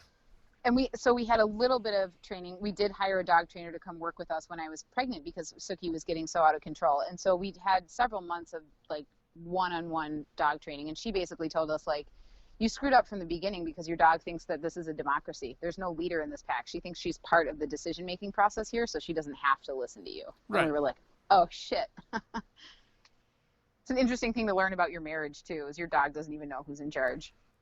Yeah, I mean that's more self-respecting or reflection based than anything having to do with that dog. Yeah. Like, oh, huh? I really might be. now- I really might be a milquetoast. What's going on here? And then the breeder that we got this dog from, he asked us when we picked him up, he goes, okay, who's going to be the one that's home with him most of the time? And I said, that's me. And he goes, okay. And he pointed at me and he goes, then you make sure that he feeds them and he feeds them. And he pointed at my husband and my son. He goes, when you go for walks, you make sure that he holds the leash and he holds the leash. And he pointed at my husband and my son. And he goes, you don't want your dog thinking that there's only one alpha in the house or there's only one person that he has to listen to. So it's important that the puppy learns that Peter and Josh are also in charge. I don't know. I feel like you don't have to listen to the 4-year-old who can't keep his dick in his diaper. And strangely, he does. Like Josh is... Dogs are real good with kids, though, for the most part. Like, they understand. Like, it's always interesting to me. So my sister is way younger than me, right? So, like, I was, like, 13 or 14 when she was born. So, like, I helped raise her. And it was always crazy to me because we always had black labs and German shepherds. Mm-hmm. And those dogs would be rough. I mean, those dogs would fucking punish me on a walk. Like, they would be dragging me halfway through the fucking neighborhood. But, like, my mom or my sister touched that leash and they would walk normal. Because they knew they could, like, fucking pull on me a little bit, you know, and they knew, like, with my sister, she was little, they knew my mom was old, and they knew I was to be fucked with, I guess. Right. And Josh has, like, accidentally stepped on the puppy's foot. He's stepped on the puppy's foot on purpose because he was curious to see what would happen. He, like, rolled his tricycle into Bodhi when I turned around for a second. And so I'm talking to him about, like, you have to be gentle with him, Josh. He's a baby. And the dog just keeps going back. Yeah, Mikey Two Milks says the dog needs to respect every human in the house. It's a pack to them, and they need to be the bottom level. There's some truth to that. Matt's miniature horse says that's just because Corey has no dominance. Look, that hurts. Okay. I'll have you know that I can make my cats do absolutely fucking Newton. They'll do fucking Newton. My cats are fucking assholes. I suppose most cats are, but like I'll call them. And they, out of a dead sleep, they will look up at me to let me know they knew what I said. Right. And then just go back to sleep. They don't give a fuck. And then just ignore you. Yeah. This guy, that's the one thing that I hate. I take it personally and I shouldn't, which says something about me. But, like, if I give him a command and he ignores me, I'm like, that fucking dog. Yeah, because you're the pack leader. That's fucking disrespectful. Yeah. He's questioning my authority. All right, I got to bring my dog back in. Yeah, I was trying to hang up on you like a half hour ago. Come on. Oh, yeah. I was like, didn't he say I had to get off the phone? Yeah, I did. And you just kept fucking chirping at me. I did. That's what I do. Yeah, I know. Well, thanks for doing this. Tell everybody thanks one more for time having where me. to get you. Elise Cole. Or All right. Elise Cole Comedy. And I'll. What do you, I use- Facebook, the Twitter, the Instagram? I have a Twitter account. I don't really use it. But yeah, Twitter, Instagram, Facebook, and Awesome. apparently now Twitch. All right. Well, thank you so much. We'll have you on again, and hopefully these guys can keep their dicks in their diapers next time. Yeah. I'll keep my fingers crossed. Yeah, I wouldn't do that. That's probably not going to happen. All right. All right, bye. Bye. All right, that was Elise Cole. Yeah, it was just very subpar stuff, you guys. Like, what the fuck? Everybody's like, oh, God, a girl. Like, calm down. Calm the fuck down. Glad to see another one besides Meg's. Yeah, agreed. That's good. Let's see here. We will go to...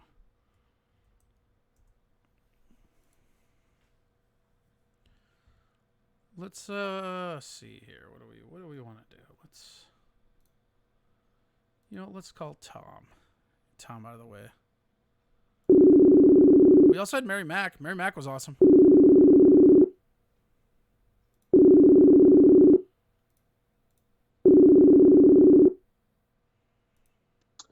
You rang? Yeah, I did rang. Sorry, I pick up the phone and I fucking see right off the bat the Savage Dragon D. Let's Yep. skip Tom today. Fuck you, man. Yeah, well, you start taking it so personally, they have to fucking razz you, man. That's what happens. Well, I'm not taking it personally. Again, hashtag I am the draw. Okay? Oh, we're doing heel Tom today? That's what's happening? No, I've literally used it like 3 or 4 times in the chat. Is that today. are you trying to create a signature? Are you trying to get I'm the draw over? Is that what's happening? No, I am the draw. I want to make sure that there's no The draw for what? No, you're not. the show. No, you're not. Okay, What are you talking about? not only are you not the draw, but you don't even believe you're the draw. I know I'm the draw. I don't Uh-huh. need to believe anything. Okay? Uh-huh. You ask the people. They'll all start chiming in anyways.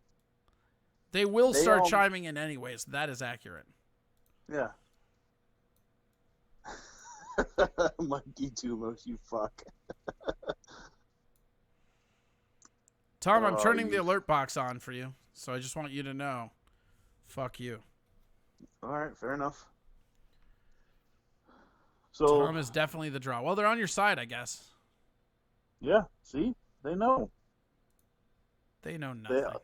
They all know why they come around here. Is to call me a crackhead, tell me to fuck off, say some snarky and bigoted comments in the chat, and then they all have a great night. See? It's a win-win for everybody. You see how it works, Corey? Why? Also, if Savage Dragon D did not see before, by the way, that when he said that, why can't Tom do this to be, funny towards the end. I'm on every fucking show and normally on crack, you dickhead. So you try to be funny. What's going on, okay? They're just spamming you with noises. Nobody can hear you talk. I saw that. Actually, might be crazy with that. Here comes the money. I was not the draw, but he was pretty cool. Okay, thank you, Ellie. I appreciate that. I'll take it. Let's start these compliments. No compliments. Keep the cracker and compliments only. Dude, fucking Med City Mad. Shit, I tune in and it's the pity chitty. I think he means chat, as usual, with your host, Tom Chilstrom. Yeah, Tom Chilstrom is to be pitied. That is accurate. I don't need pity. Yeah, you do. If anyone needs pity, it's you. Why? Look at you. Look at your life. What do you mean by that? Look at you. Yeah, I mean, you gotta give me more to go off of why. What exactly are you talking about this time? You know, I can just hit the test button and drown you out, too. Yeah, I get that. What are you talking about this time, though? Why should I be pitied just by looking at me? What? Why do I need to be pitied just by looking at me? So just look at you. What do you mean by that? Money talk. Here comes the money. Hello, Corey. Today, Hi, what's up? yeah. Why am I to be pitied? I can't hear you over all these bits that people are giving. Are you trying to get a hype train going? No, we got one last night. Completed it. Level 5, baby. Choo choo. I know. Level 5 plus an extra 150% or whatever. Level 5.5. Yeah. Almost made it to a whole new level. Nah. Here comes the money. Here we go. Money Are they done? No, it's going. I feel like that's just kind of how it's going to be from now on. Here comes That's the fine. money. If everybody wants to Here just we drown me go. out with Money bits, talk. that's Here cool. comes the money. I can dig it. How does it make you feel to know Here we go. they would rather hear a can sound effect than you? Comes the money. I mean, if you ask most audience members Here at comes any of the shows I've done, I'm pretty sure Here we they go. might agree. Money talk. And by the way, Matt's miniature horse is soul. The way you spelt it is like the bottom of your foot, Here we go. so, or bottom of your shoe, kind of soul. money. Not S-O-U-L, no soul. Or soul might go to heaven or hell, things like Here we that. go. Money So, talk. Mikey flooded this a lot. yeah, man. Built for him, man. If there's one true supporter out there, it's everybody that's in the chat. Like you thought I was going to call him out, but I didn't. Oh, damn. You're feeling froggy tonight, man. I'm not feeling well. Okay, maybe a little bit, but Yeah, you're kind I'm of a feeling froggy good, man. motherfucker, dude. Yeah, I'm feeling good, man. I had a job interview yesterday. It went really well. They want me to go back in on Thursday for another meeting with the CEO and COO. So feeling good. What would that be for? What would the position be? It's a production manager for a paper recycling company. Remember And when I the paper spilled beer on processing. my laptop? Yes. Was that more exciting than what I'm talking about right now? Fair enough. Did I beat you to the insult or no?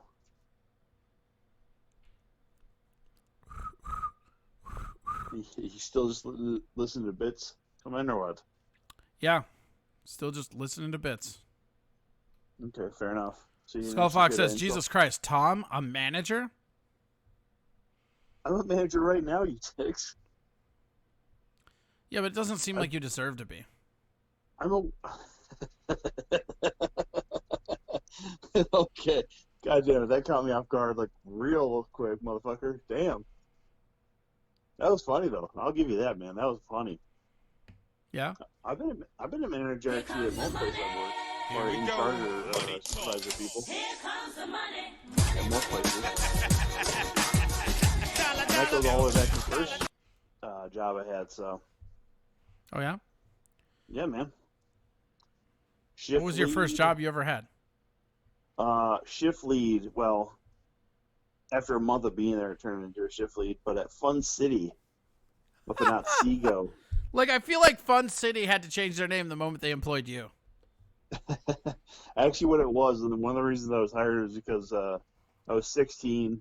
I had access to a car, had my license and access to a car, so I could be there pretty much every weekend. And then Here comes the the people money. who owned Here we Fun go. City were building a Godfather Pizza on the same spot in Providence, so they needed some extra laborers to help with some stuff around Here comes the the money. Here we pizza go. place Money done before they actually opened. Like getting like arcade games in, some display cases for prizes, Here and comes then the money. digging some trenches Here we and go. putting some landscaping in around the Here building. comes the money. So that was really what it was. I got hired a month earlier than everybody else, and then once the season actually started for spring summer, they Here we moved me to go. shift lead Money because they're like, talk. "Well, you can count money, right?" I'm like, "Yeah," and then boom, got it. So, How long did you have that? Here comes the money. Here we go. that lasted 6 months through the fall, and then basically they had to shut down for the season. And then I went to go work at Walmart after that. Did you take it personally when they closed? Here we go. No, I mean they just shut down Fun City for the season. I could have stayed working at Godfather's, but I know city people wanted to see it. So where did you That's go what after got me that? yesterday. Here we go. Walmart. I just said that. Where did you go after that, though? After that, I took the next summer off and didn't work anywhere.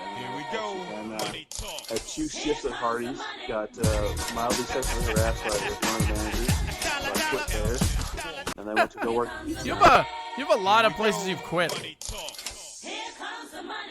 Yeah, but I mean that's one of your teams, man. That's what you're supposed to like. Bunch of different jobs till you get like good at stuff or get a degree of some sort. They're spending a bunch of money to drown you out. I haven't heard a word you fucking said. I literally, like, I'm gonna level with you, man. I was playing along because I could hear, like, the last word, but I can't hear shit when this money song's on. That's fine. Yeah, And they just flooded. So whatever you're saying, I don't agree with it. Unless it's good about me, then I do. Well, you don't agree with the fact that I said teams should have a lot of different jobs so they figure out what they want to do or, you know, what they're possibly good at. All I can hear is "Here comes the money," Tom. All right. You're right. So much money being spent. Yeah. Skull puns. Hey, I need a dance for my 350, hater. Dude, I'm not hating.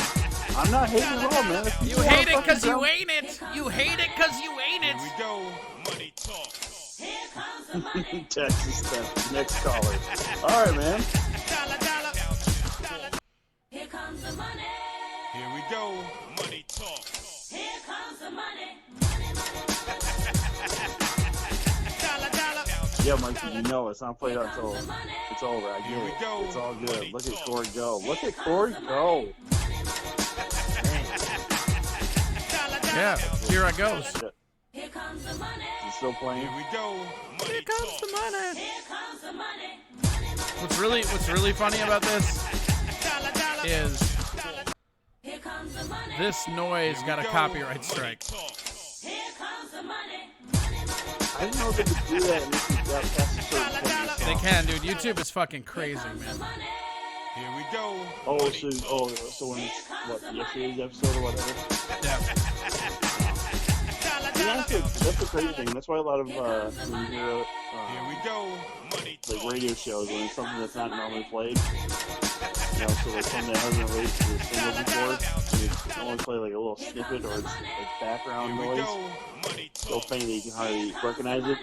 That's why they do that kind of shit, because they don't want to pay copyrights and pay for the licensing to use that song. Here we go. Yeah, but it's interesting because the way it like comes down. Because with Twitch, you have that transformative content stuff.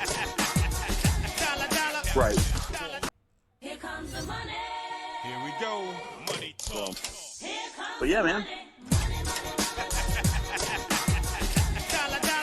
Money. We're not even through Mikey's yet. Okay, there we go. So hold on. I'm just trying to figure out how many of these we have left. How many are left? 5. Here comes the money. 4 now. Here we go. Money talk. Here comes the money.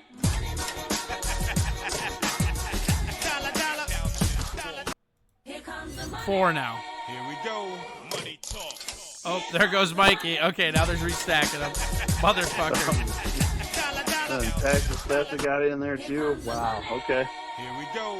Money talk. I mean, you want to just actually make it seem like you're talking to me? I'll hang up, man.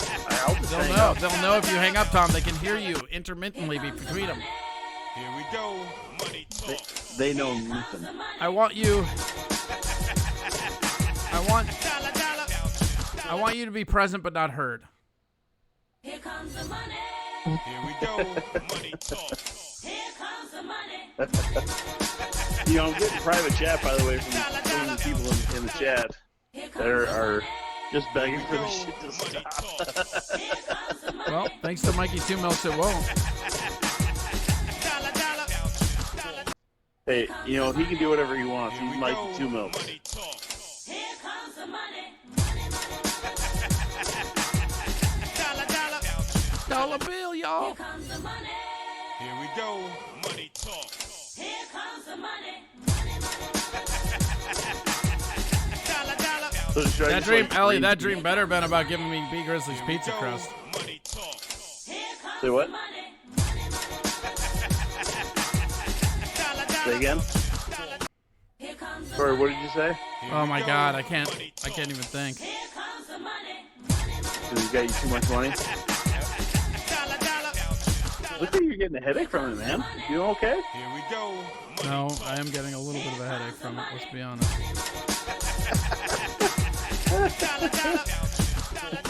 It's like just in my head. I'm here going through it with all of you. Comes the money. Like there's nobody that's not annoyed by this. We've lost 3 viewers because of this. Here comes the money. Here we go. Money talk. Here comes Did the you really? money. Yeah. By the way, I did see that when I got on, it was like 21 viewers, and then right before the money train or whatever started rolling. Yeah, I was we were like, at I'm 24. Now we're at 18, so we're down 6 now. Jesus Christ, make it stop. Here comes the money. Here we go. Money talk. Here comes the money. Skullfox don't do it. Don't do it. Here we go. You know what? It's gonna be a while. I'm gonna grab a beer. I'll be right back. Money. All right. Now that he's gone, everybody, make sure you guys go to Venmo at Corey Adam Comedy and give him absolute zero money, but instead go over to at Tom Chillstrom. Give me all the money. It'll all go to me. Screw that guy. He'll never know. Oh, shit. Corey, are you back yet? No? Okay, good. Or if you guys are really, really interested, you guys can find me on Twitter or Instagram at Tom Chillstrom or facebook.com/Tom.Chillstrom. Comes the money. Make sure you guys find me over there, or find Corey at Venmo at Corey Adam Comedy. I'm proud of you, Tom. Yeah, I know how to I'm plug. proud of you. No, I'm proud of you. I expected to come back here and hear you talking shit, but instead, I hear you plugging away like a goddamn champ. Trying to hear over all these fucking bits. Hey, man, if people can hear me, I mean, that was the thing. I mean, Nobody bits are could still hear you on though. the- That's the thing. It drowned you out. Like No, I you literally can had say- no idea what you were saying, and I was just trying to pick 2 words and respond to that. See, you may not be able to hear when we're on the phone together, but the audience can through the show, because I was hearing Elise over the money earlier. Okay. So they can still hear me. Well, then fuck mean, me, I guess. Whatever. Yeah, just because you want me to be drowned out by any and all sound does not mean that everybody else does, too. I don't know What's if the this beer is flavor? a good sign or not, but remember when I spilled beer on all my shit? Yeah. This is my stream deck, right? Yep. These are the buttons for sounds. Every one I press gives that little alert. Like, nope, nope, nope, nope, nope, nope, nope, nope. So, maybe we're out of sound effects forever. I definitely cannot afford to get a new stream deck. Ooh. $249 piece of equipment I just spilled beer all over. Yeah, and there's not a bag of rice to be found anywhere in any store, so... I have tons of rice. Who can't find rice? If you can't find rice, you're not looking. Dude, I was looking. Did you go to I an did. Asian grocery store? Exactly. You did have that really nice Asian grocery store right up the street from you, so... Yeah, but there's I heard like they closed. there's like 30 of them in the metro area. Like whenever you're trying to find rice, just go to Asian markets. Guess what? They always have rice. Right.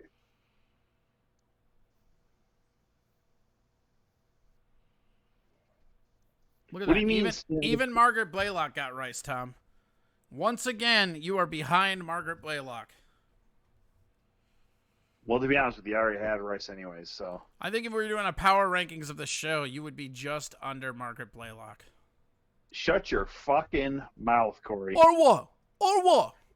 Or what? Or All what? right. Listen, You'll do fucking nothing. do I need to drop my favorite hashtag, Corey? Hashtag The Tom's a crowd knows it. bitch.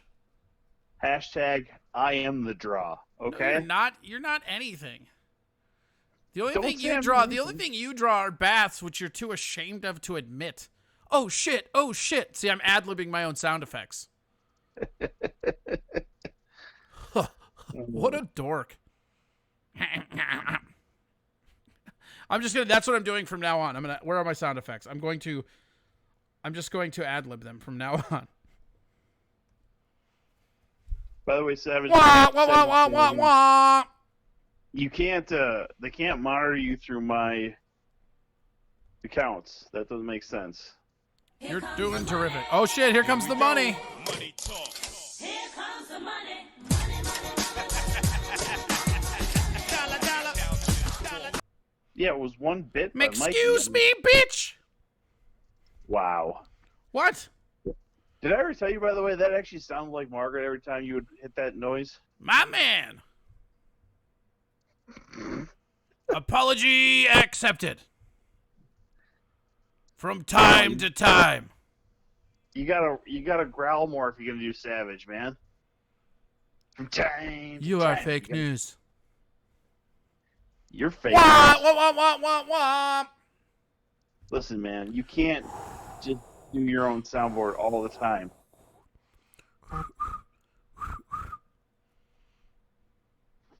What a dork. Fuck you, dude. Apology accepted. I'm never gonna apologize to you, man. Oh shit. Oh shit. You got anything else you really want to say to me, or are you just gonna do your bits? Ooh.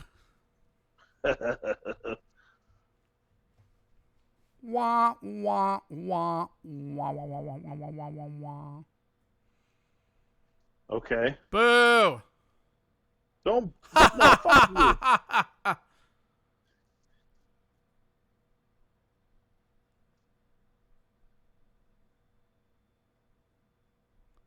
You done? Oh, look. I can see my dick from here. Wow. Thailand. You mean north of your belly? You can see your dick north of the belly? Let God sort 'em out.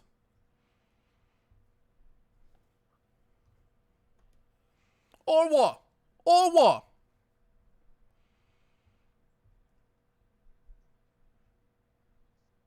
You're not playing along anymore. Well, I don't know where the fuck to start interacting with you and shit like that. You're just doing Womp, fucking womp, sound- womp, womp. Yeah, okay, you're just doing soundboard noises. I don't think I don't have a anybody's really soundboard, doing Tom. I got too drunk for a soundboard. it. Yeah, whose fucking fault is that? Yours, clearly, you crackhead. Fuck you. I'm not the one. I was just in the chat enjoying myself and enjoying the music that everybody else was chilling out to and stuff. Apology accepted. I'm not apologizing. Fuck you. From time to time. You're just using some stupid... God, Hard no. you're fucking twit. Does a duck with a boner drag weeds? God, Firecrackers! Is this it? Is anybody enjoying this? Wahoo! Come on, Tom, play along. Come on, Ellie, me. Don't expect the... How am I supposed to play along? It's time to kick ass and chew bubblegum. And I'm all out of bubblegum. That's not how the fucking line goes, you twit. It is, actually. You other No. twit. Yeah, because you're going No. to tell me it's not how the line goes, because you're going to think I'm quoting They Live, but I'm actually quoting Duke Nukem, which ripped off the line, and that's exactly how the line goes. Come at me, Tom. What were you going to say? Oh, see, that's the thing. You went for the rip-off line, not Right, the actual... because I They could do a Live Duke line. Nukem voice, and it's funnier. Let God sort him out. None I of can these see my fucking- dick from here. Did you never play Duke Nukem 3D? No. God, you're such a little pampered child. Oh, shit. Oh, shit. Mikey, stop fucking calling me when I'm on the fucking show with Corey. I can't answer your Tom, fucking Tom, phone. hey, Tom, Tommy, Tom, hey, Tom. What? I don't know. Brady wants you.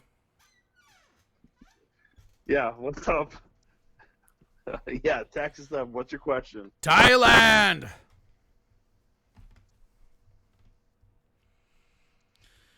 He has a What's the question, question? Tom. Yeah, what's the question?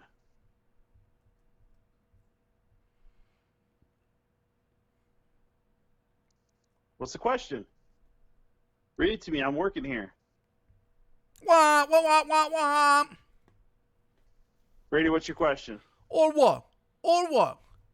Or what? Or what? That's the worst Conor McGregor I've ever heard. And I was prior to that doing the second worst Conor McGregor I'd ever heard. Or what? Or what? Why does he sound like the Swedish chef when you do it? Or what? Or Or what? Pork, pork, pork. Or schmuggler. Or schmuggler. Sounds like you schmookity a bowl myself here, buddy. Wah, wah, wah, wah, wah, wah. His question was, how does it feel to be the most? Mikey Two Mugs wants to know if gingers come silly string.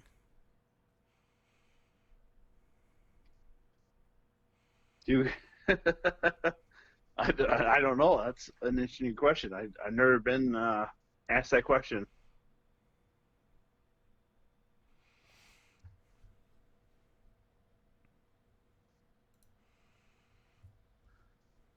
Wah, I wah, don't- wah, wah, wah, wah. Again, I don't know what the question is supposed to mean.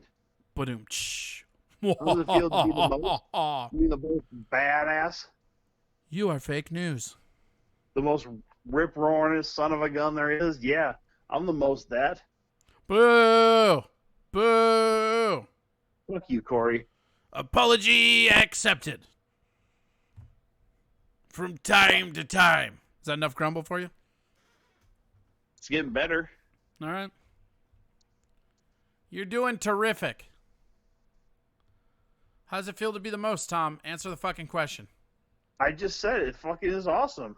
If Yeah? I'm the most, then that's all I can ever ask for. I don't think you're the most. I think you're the least. Hey, dude. I didn't ask the Shit. question. Here comes the money, Tom. I didn't ask the question to me. And the question wasn't asked to you. It was asked to me, but I didn't ask it. I'm just answering it. It feels great to be the most. Money talk. So don't try and Here interject comes your the little money. nitpicky story. I'm the most for the fans. Oh, shit. Oh, shit.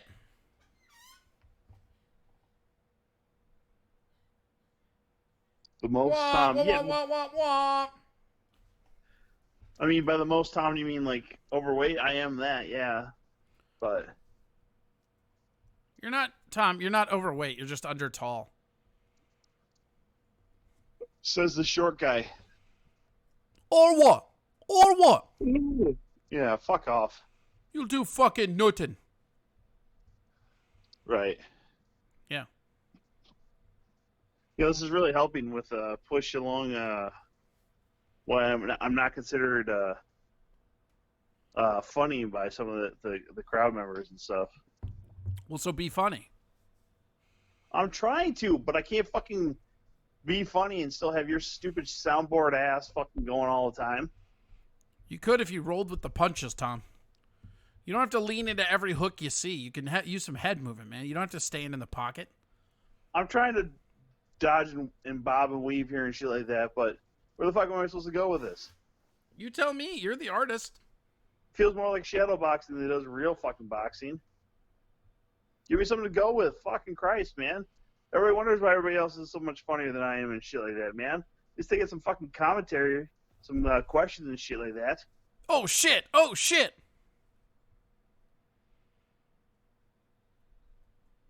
You hate my sound effects. Yeah, I've always hated your sound effects. Why? What did they I ever mean, I do don't to think you? Show me where the sound effects touched you, Tom. Did they really add anything to your show? Yeah, production value. Really, production value. Yeah, it's a thing. Okay. I mean, if you say so. There was just really more like background noise to everybody else. I don't think so. I think that's just to you because you're an angry ginger fuck. Listen, sometimes you just go to your strengths, okay? That's all I've ever known is to be an angry ginger Well, Tom fuck, is going okay? to his strengths. I'd like everybody to go to their strengths and go over to my Venmo at Corey Adam Comedy and donate frequently and often. Everything you give will not only go to keep my lights on, but it will also go to torment Tom.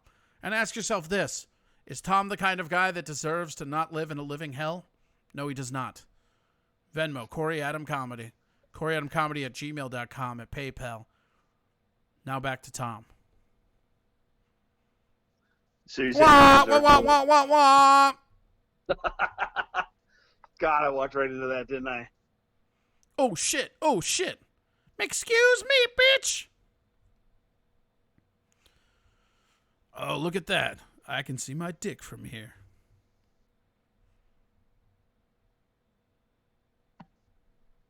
It's good that you can finally see your dick.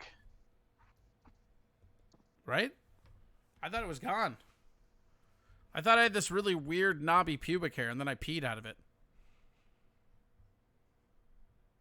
Fantastic. Margaret says, feel like Tom Shadow stopped boxing a while ago, depending on how much crack is around or cheeseburgers. Just a nice, just a nice blazing insult. I will say this though too: if anybody ever had the Willie's cheeseburgers, I mean, God bless you. I almost fucking vomited one time for those. So Not their best work for sure. The Monte Cristo is where it was at Willie's. Or the chicken quesadilla. Yeah, their chicken quesadilla was baller too. Yeah, they knew what they were doing at least with that. Oh, and Mikey's all in the Shut Up Meg. Oh, this could never end well. Well, I mean, it could, but that ship sailed a while ago. Because of your actions, Tom. My actions. Yep, your actions. I didn't. I mean, I guess if anybody is to blame for Margaret, I guess it would be me, I guess. Sorry. Mikey is loading up the Here Comes the Money. Oh, God. Mikey told me one time that he only does that for people that are annoying like you. Jesus. He didn't say that. No, he Tell did. me he didn't just say that. Oh, he said it. You don't like my Booker T impression? Let's hear it. No, that's what it was. Just right there. You remember when he was like 2 years into I can't hear you again. WWE? It's money time, baby. Mikey did this to us. Here comes the money. This is 2. Money talk. Here comes the money. Mikey's calling me right now. I missed a call from him. Mikey's 3. calling me right Here now. we go. I missed a call from him. Here comes the money. Mikey called me. I missed a call from him. Mikey, I'm sorry I'm missing your phone calls. It's Facebook only allows me. Here we go. Money talk. Facebook only allows me one caller at a time. Mikey, I apologize for missing your phone calls. Here comes the money. 5. Here we go. Money talk. Here comes the money.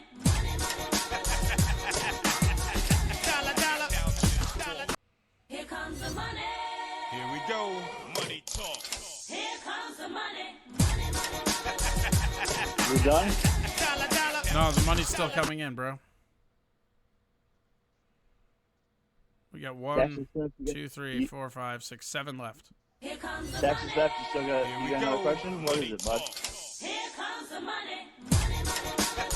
Ellie, I'm sorry that you can't hear this song anymore. You're right. After a while, it does get a bit much. Here we go. Money talk. Here comes the money.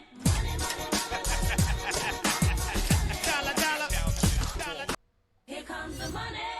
Here we Yes, go. Margaret. If you subscribe and spam the room, you can do this. That's what everybody's doing.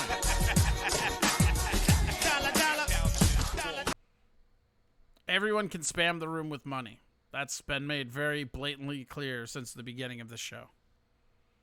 Yeah, Corey has no problem with promoting himself as a bit of a whore. Is that true? I don't know, Corey, do you think you're not a whore? I think that for that kind of information, you have to go to Venmo at Corey Adam Comedy and donate money to find out. I already did. Pay to I play, don't baby. even- Pay to play. I'm just asking a simple question. I mean, come on. Corey Adam Comedy at I think Venmo. you're- Corey Adam Comedy at gmail.com on PayPal. Or you can just directly message me.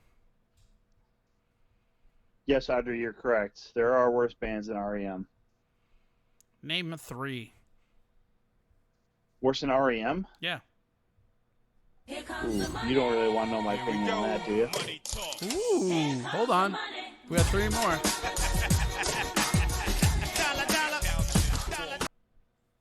One more? Margaret says, I only have cash. How do I... You don't. You learn how to spend money in the future, I guess.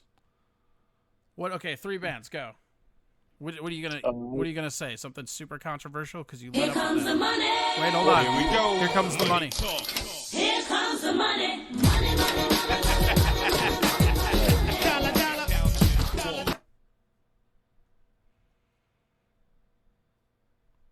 All right, you're good. I said the Beatles, number one. Wow. What? That is that is a hot take. Well, I mean, at least REM's recordings were their originals. I mean, I feel like the Beatles had original songs. They did. But Shout not out to off their- Cheeseburger Pie gifting subscripts to the room, including one for P. Diddy Monster. Good for him. Mikey says Rolling Stones suck. Fuck them. That's not true. So you're a Stones guy over a Beatles guy? Yep. I don't know. There's, Creed's probably not that good. Yeah, but is any Christian rock that good? Oh shit, here we go. I mean, not a lot of it, but some of it's pretty good. I mean, some of it's probably better than some of the mainstream bands of those same time periods, but no one likes to hear that. Yeah, well, Audrey Lane says worse than REM, Creed, Nickelback, and ICP. Man, yeah, I guess. Is Tom I'll allow retarded? that. Yeah, probably. REM does suck though. Like we all need to accept that. Like they're not very good. Like I don't know. Monster is whatever. The only really good song, I like that song they did for the Andy Kaufman movie. Man on the Moon or Man in the No, Moon? not that one. I mean that one too, but there's one they made specifically for this like Elephant Upstairs or something like that. I really thought that was Man in the Moon. Man on the Moon is the name of the movie, and yes, they used that REM track. But that song already existed. They made a specific track for the soundtrack for that movie. Okay, bro. Come on, dude. You're the one get lit on your REM lore, bro. I really don't give a shit about REM, man. Good. That's the right answer. Nobody should. No, I mean, I like their music fine. I'm not going to get into an argument about what songs they have. I don't give a shit. We weren't arguing. I was telling you something, and you were trying to tell me it was a different song than what I was talking about. I'm saying that they made one song for that soundtrack that I enjoyed. That's all. That's all I was saying. Okay. And Man on the Moon is in that soundtrack, but it was a song before the movie was made. Was all I was saying. I Okay. think it's Elephant Upstairs or something like that. Yeah, Elephant Up the Stairs. That's what it's called. Okay. Or no, Great Beyond. It's called Great Beyond. Sweet. I'm just going to keep saying okay, though, all right? No. Tax and stuff, what's your question? You know, Tom, if you keep being an asshole, I'm going to make sure that you hear REM a lot more. A lot more. I don't... Yeah, that's not really a punishment for me. Maybe some other people in the chat, but not for me. Yeah, you would just take REM all the time. So you don't like the Beatles, but you would listen to REM all the time? What kind of unoriginal prick are you? That's a terrible take. That is terrible. You think REM is better than the Beatles? Let's address that right now. I enjoy them more than I do the Beatles. That's such bullshit. You're just hating on the Beatles to be a hipster. No, I don't genuinely enjoy the Beatles. Bullshit. There's no way. There's no way the Beatles don't have at least 10 songs you like. I don't care about the Beatles, man. I just don't believe you. Why do I need to explain this further? I'm not a Beatles fan, man. Why, though? I don't know. They're just never really that appealing to me. I thought there's better British bands to listen to coming out of that era and stuff. Like who? Well, the Stones. I mean, God, I don't know. Do you want me to bring out So my here's what laptop? I think. Here's what I think happened. Somewhere in your childhood, you got it put in that you're either Stones or you're Beatles. You can be both. You can like both bands, Tom. This is You can okay. like This is both a bands. loving environment here. You don't have to be so guarded off. And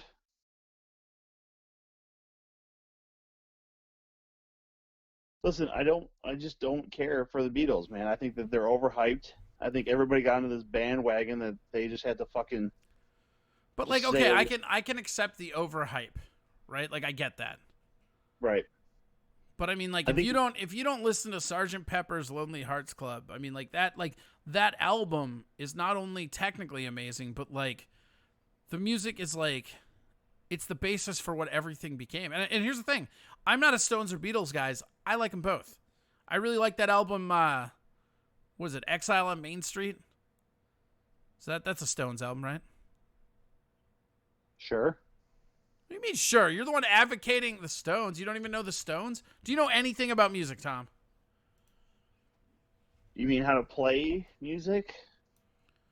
No, you said you were a Stones guy, but you don't even know a Stones album? I think it's I don't Exile. know their albums, man. I don't own any Stones albums, man. I just think that they're. Who's your better than favorite the Beatles. band, Tom? Favorite band? I don't know. I like the Ramones a lot better than a lot of bands. I was not expecting that. I know. Most people wouldn't expect that answer. Why do you don't strike me as a Ramones guy? I don't strike a lot of people as anything dealing with punk.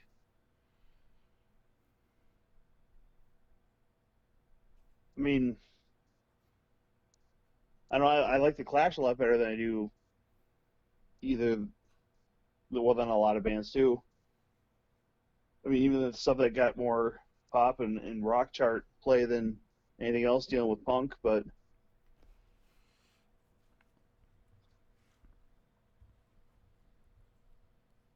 Why the Ramones then? what's that? Said why the Ramones? Oh shit, Margaret, get off my side. The adults are talking. Well, I don't know. When I started listening to music and buying CDs and stuff like that, I was buying a lot of like pop punk stuff because that was kind of popular at the time, and then I just started delving into kind of where that came from, and I don't know. Heard the Ramones, I like their stuff, and then Who else? Give me. I want to see a picture of your fucking chasm of a brain. Give me your top 10. It doesn't have to be legally binding or anything. You already said the Ramones, so you can go 9 more. Clash, you said. yeah, Social Distortion.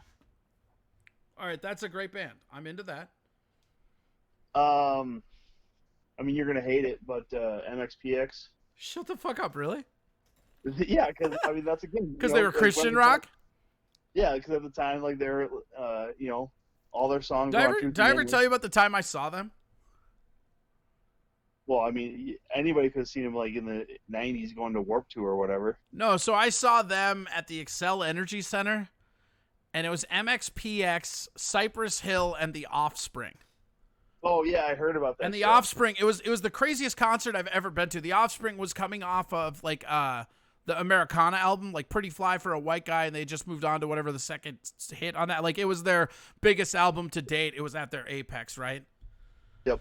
Watching the just fucking cults of personality at that concert was maybe my favorite people watching ever. Because you had all these like really weird like fucking Christian rock like skank and pickle fucks with their Jenkos and their fucking like crucifix necklaces. And they were going in there and they were doing the skanking pickle or whatever, like the ska dancing, because apparently Christian rock thought that they were ska back in the 90s. I don't know how many Christian rock concerts have you been to, Tom? A lot of them. Do you remember the New Union? I do. Yeah, that's now an Islamic community center. Well, strike one up to the other god, I guess. But anyways, the No, it became like oh shit! See, I can still do it. I got it. Third Layer or whatever downtown, or not Third Layer. That was a skate park. It's something that went like right across from Quest Club or something like that. They sold the New Union spot and then they moved downtown and then that went under. No, then they moved over to the Columbia Heights location. Well, that's what I'm saying. Yeah, like that was the New Union I went to was that location, Columbia Heights, like Hilltop area, like right off of Central. Yeah, that's the one I'm talking about. So that, like, my church, I was raised in a Lutheran church, Zion Lutheran in Hopkins. Shout out, what up? They like were super big on like taking field trips and like youth activities, and my mom was a single mother of 2, so anything she could do to sign off custody of me for hours, she would do all the time. Absolutely. Like free babysitter type shit. So like I was able, and she like had this big kick for this is a funny story about my mom, right? My mom had this big kick where she was against all of the secular music, right? Yep. Super big buzzword for kids that grew up in a Christian family. Secular music is anything that doesn't worship God. Yep. And so my mom got super pissed at me one day, and she went in and she threw away all of my CDs and tapes. Give you an idea of how old I am. In there was some cool ministry stuff, some My Life with the Thrill Kill Cult, fucking Butthole Surfers. I mean, just a bunch of shit, right? Right. But this is the best part. She left all the Guar albums because she couldn't understand the words and she thought the costumes were cool. Yeah. You want to know how Christian my parents were? One, when buying music, it could never have any kind of no adult advisory stickers on it, obviously. And then they had to basically be bought either a soundtrack from a movie was fine, or any kind of music that was bought at the local Christian bookstore for music. And my brother and I actually used to buy a lot of comic books as kids, but then my mom read something from Focus on the Family or some garbage like that, where all comic books were Satanist. And so we had to burn all these comic books and all these collector's cards. You know, like we had like all these Marvel Universe collector's cards. So had to burn all those as well. My brother had a couple like classic Daredevil comic books that were also burned as well. So super fun stuff, you know.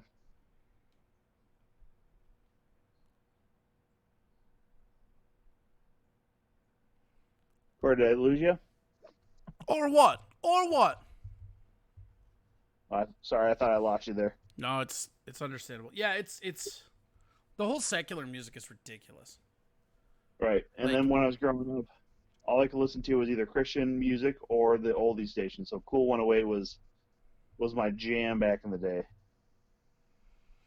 And that might have been why I don't like the Beatles, is because at one point Cool 108 would play them once every hour for sure, if not trying to slip a second song in there every hour. Yeah. Well, I mean that's more intense than anything I ever went through, but it's just super funny. Like my mom wouldn't let me watch DuckTales when I was a kid because there was like a witch in it and they did like black magic. Oh yeah. Like Yeah. I remember as a kid sneaking around to watch DuckTales and then eventually sneaking with my grandpa to watch Married with Children. Yeah, I couldn't watch The Simpsons because Bart Simpson was a disrespectful preteen, so they didn't want that in their house. Also, I couldn't watch Married with Children because that was just a poor example of what a family is. What was the other one? Oh, yeah, even when I was 18 and the first Harry Potter movie came out, I was scolded for watching it with a buddy of mine for his birthday party. It was literally just a bunch of 18-year-olds going to watch their Harry Potter movie in the theater. That's fucking crazy. Yeah. So. But no, actually, one of the bands that I saw back in the day that I still actually enjoy that's a Christian band is Project 86. I don't know if you've ever heard of them or not. Who is it? Project 86. I have not. Yeah, I actually saw them a lot when I was watching. I'd go to a lot of POD shows. My youth pastor guy, who's like super into like the concerts that he would bring us to or whatever, he was really big into Big Tent Revival and Audio Adrenaline. So I've seen Audio Adrenaline probably 8 times, and I don't even know how many times. I mean, there was a good 4 years where every time Big Tent Revival came around, we went because like the church went. And like the Christian rock circuit is really small, so most Christian rockers were coming through town 4 times a year. Yep. And and the Newsboys, that was the other one. Fucking Newsboys, I fucking hated those guys. Yeah. I didn't mind Bleach. Bleach was okay. Skillet was okay. Right. There's like Well, this Skillet's really cool. awesome one who like I could never find it. And there's a metal band, like they were Christian death metal, and they were called Bearing Crosses. And the fucking album was just this red album, and it had a black silhouette of Jesus dragging his own cross. And I was like, that's fucking metal. That is pretty metal, like scenery and stuff. And then yeah. it like when they're singing and shit, it just sounds like Death Clock, but apparently they're worshiping the Lord. Margaret Right up your Blaylock alley. just confirmed how lame she is by saying DC Talk was my favorite. What were you gonna Yeah. do, Margaret, when people found out you were a Jesus freak? Trick question. Nobody cares. Wah, wah, wah, wah, wah. Oh, shit. Oh, shit. Excuse me, bitch. From time to time. Apology accepted. You're doing terrific. Does a duck with a boner drag weeds? Okay, that's why the soundboard works right there. Yeah. Or what? Or what? You do fucking Newton. Oh my god, that took me off fucking guard real quick. I know, and I set it up. The reason why was because I set it up 2 times before that. Yeah, by the way, have I already told you my experience? You might have even heard the story. I shared it on stage a couple times, but the last time I went to a Christian music festival, No. where I ended up, like, the second to last night or Check whatever. this out. Check this out. I want to hear this so bad, I just muted the alerts. Suck it, cheeseburger pie. Go ahead. So the second to last night, I was at one of the shows in a band shell area or whatever, and there's a mosh pit going on. It was a Project 86 was playing, and there's a dude wearing a Megadeth shirt and another dude wearing a Slayer shirt, and they're just destroying everybody. Yeah, they're destroying everybody in the fucking in whatever kind of mosh pit you can actually have at a Christian music festival.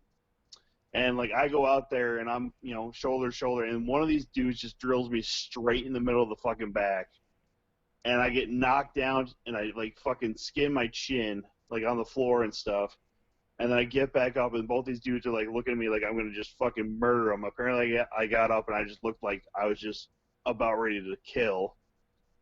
It fucked up my back, so then I just go up to the locker rooms, take a fucking hot ass shower and stuff, and then go to bed. And then the next night, at the last show of the festival, I'm in another pit, if you will. It's a real shit mosh pit. I slipped on some sand, hit a dude's shoulder weird. It comes up, pops me in the eye. I leave a Christian music festival with a black eye. Never been fucking. Christ. Never happened to anybody else that I know of is leaving a Christian music festival with a black eye unless they actually had some kind of actual fight. Oh shit! Oh shit! My man.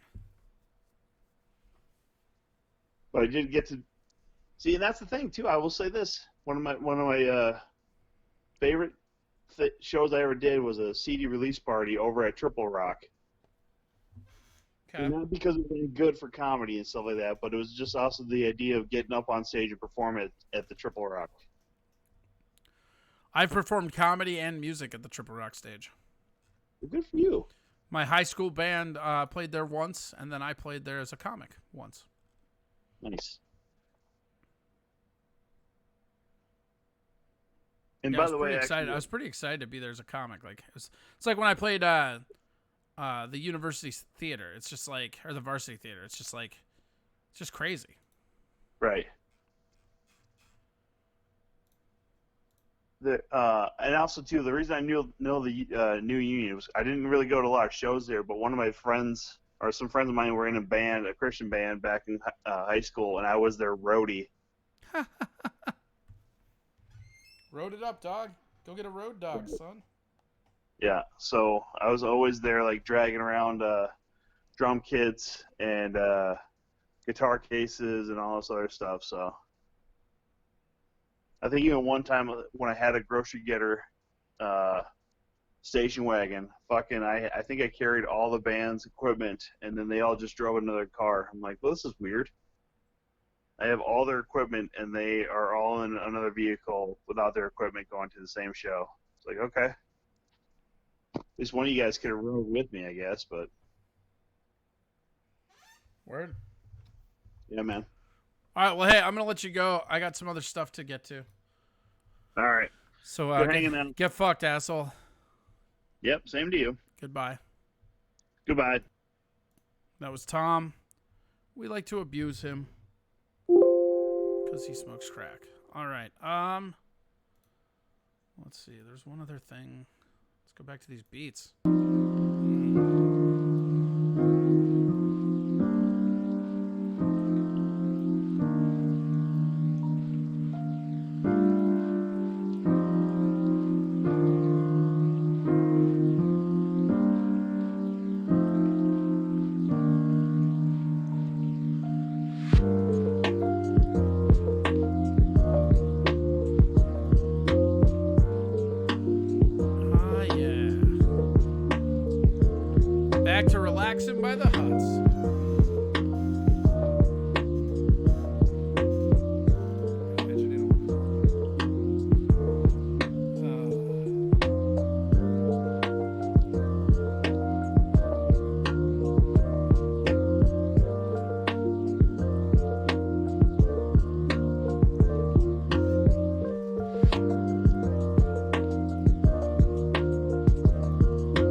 Yeah, good call. Don't spill it this time.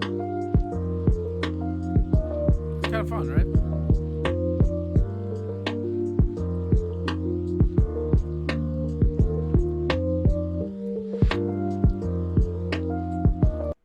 I don't like that one. Let's see what this one's all about. Yeah, you got to get your virtual vacation in. Hi, guys. You're listening to Corey Adam.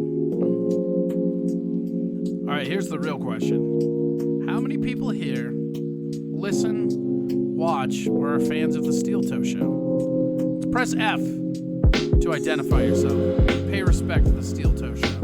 If we have enough listeners in here, maybe I'll cheat out the logo for the show. It's vacation music, Margaret. Can't be here for the whole stream.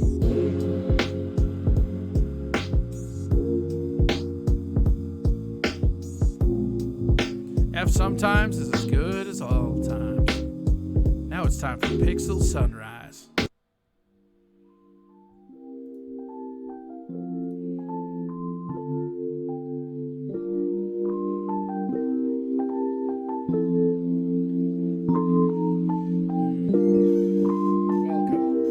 Oh God, I have no hands!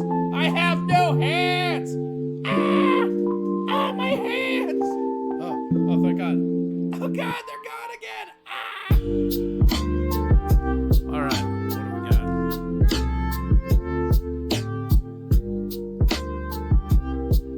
got? Don't say it like that, Brady. You've created a fan of it. It sounds like I got you pregnant. All right, we got, let's see here. Let's take a look. 1, 2, 3, 4, 5, 6, 7. 7 out of 19. I don't know if that's good enough, guys.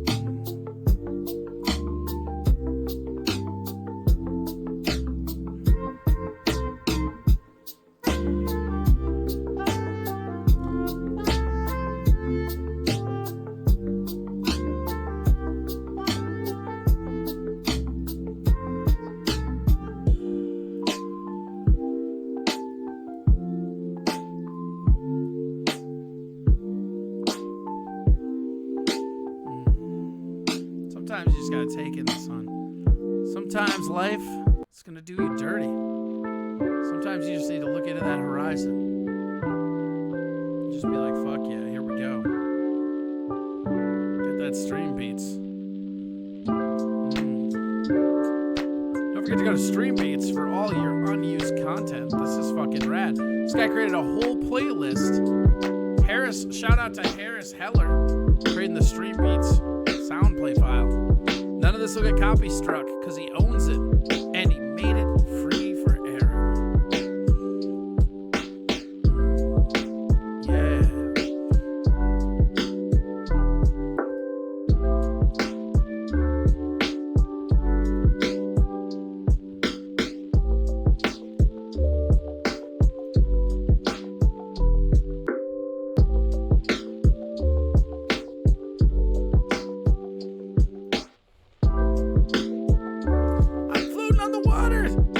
Than it looks.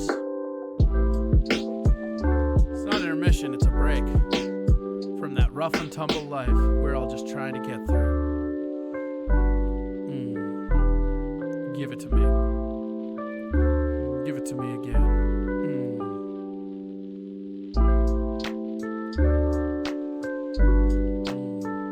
That's right.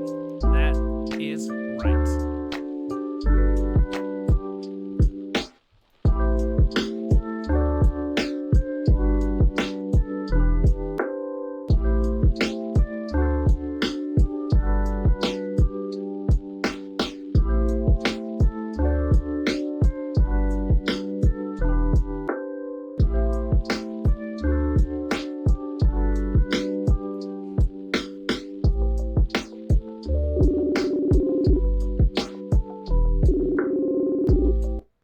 Back to work. Hello. Hi, how's it going? Oh, not so bad. And you? Not so bad. Just, getting along, winding down, just having a good old Good old Friday up here in this ramshackle shack. Yeah, playing your lo-fi hip-hop beats to study to. Nah, man, they're fucking copyright-free beats to use. No, but it's just there's like a channel on YouTube that sounds exactly like that. It's amazing. It's great stuff. It's fun to like just fucking. No, I zone just out found to. this dude that like he's a streamer and he's like one of those like super rich ones that like made it already or whatever. And Fair enough. one of the things that he did, what's really cool about the gamer community is they do a lot of really cool shit. So it's pretty crazy. Identify yourself. Whoa. This is Chom Tillstrom, and I'm here to talk about how smoking crack's good for you. Do you really believe that, or are you just saying that to get a rise? It's the reason that I get going in the morning and the reason I can't go to bed at night. Yes, tax is theft. You can just ask a fucking question. You don't have to say, hey, hey, hey. If you ask a fucking question, I will see it. I will hear it. No, this is Matt Doima, comic, podcaster, commenter on the wall. Oh, podcast, you say? What kind of podcast do you have? Oh, funny you should bring that up. It is called the Awful Service Podcast. It is a podcast where we talk about customer service jobs. We usually talk to comics. We had a pretty good episode come out today, even. Yeah, you gonna say more, or you just gonna leave it there? I don't know. I mean, I forgot that your soundboard isn't working, so I was just half expecting you to just, there'd be some like, oh shit. Apology accepted. 100%. You're doing terrific. Uh-huh. No, so yeah, we released an episode today that features Corey. Otsu16 says that you look like Robert Downey Jr. from an unflattering angle. I've done enough drugs, so that's not wrong.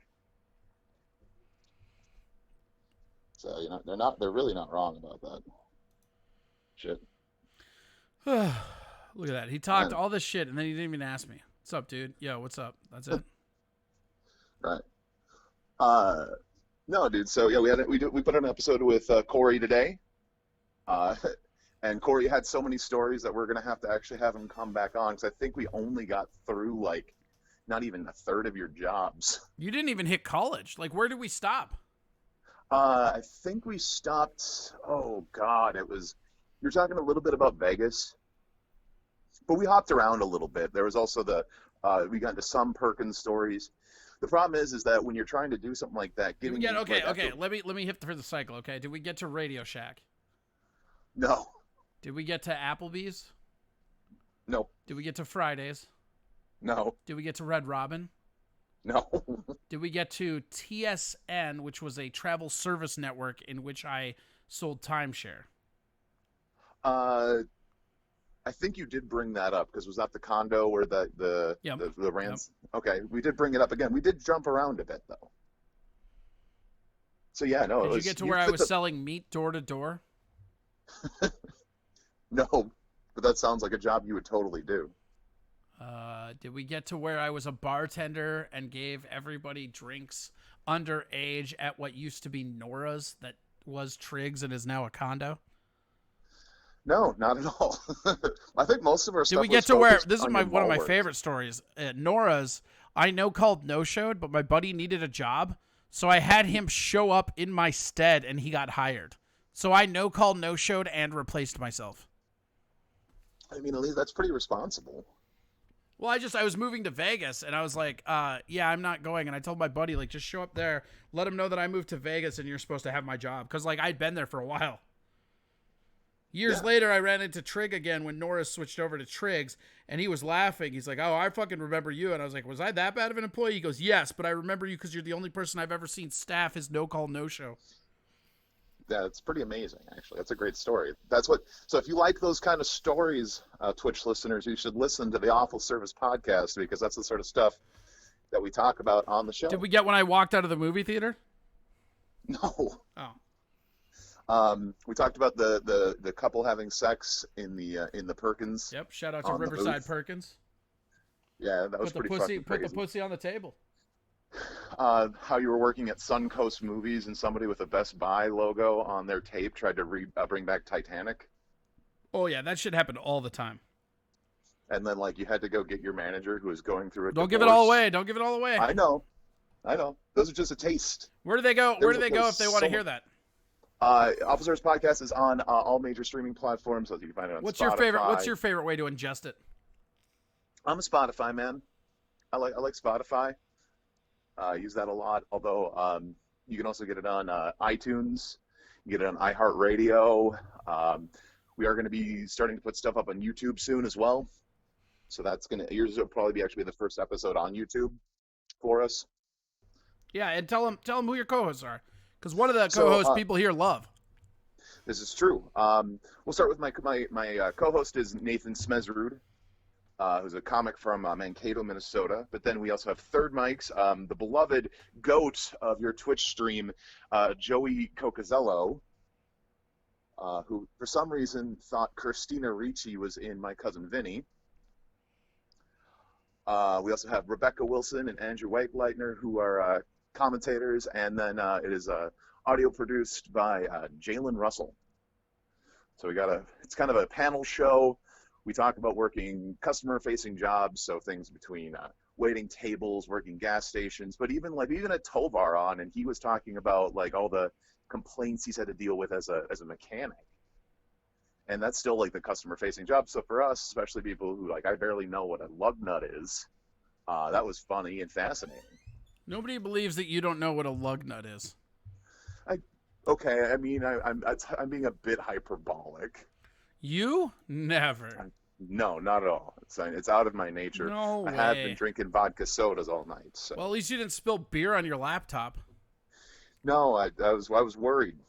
Because I know how much it sucks to fucking lose equipment. Dude, it was crazy. I like cleaned off everything and like it never shut off. It didn't glitch. It's still been here the whole time. Mm-hmm. And it happened when I was doing that weird vacation shit, so I don't think anybody noticed till I owned up to it. That's true. I mean, you were looking like you're ready for a cheeseburger in paradise, right there. Mm-hmm. You know, you're ready. You know what put me in a good mood seeing you in that serene setting. Oh yeah. Yeah, made me feel like it was relaxing.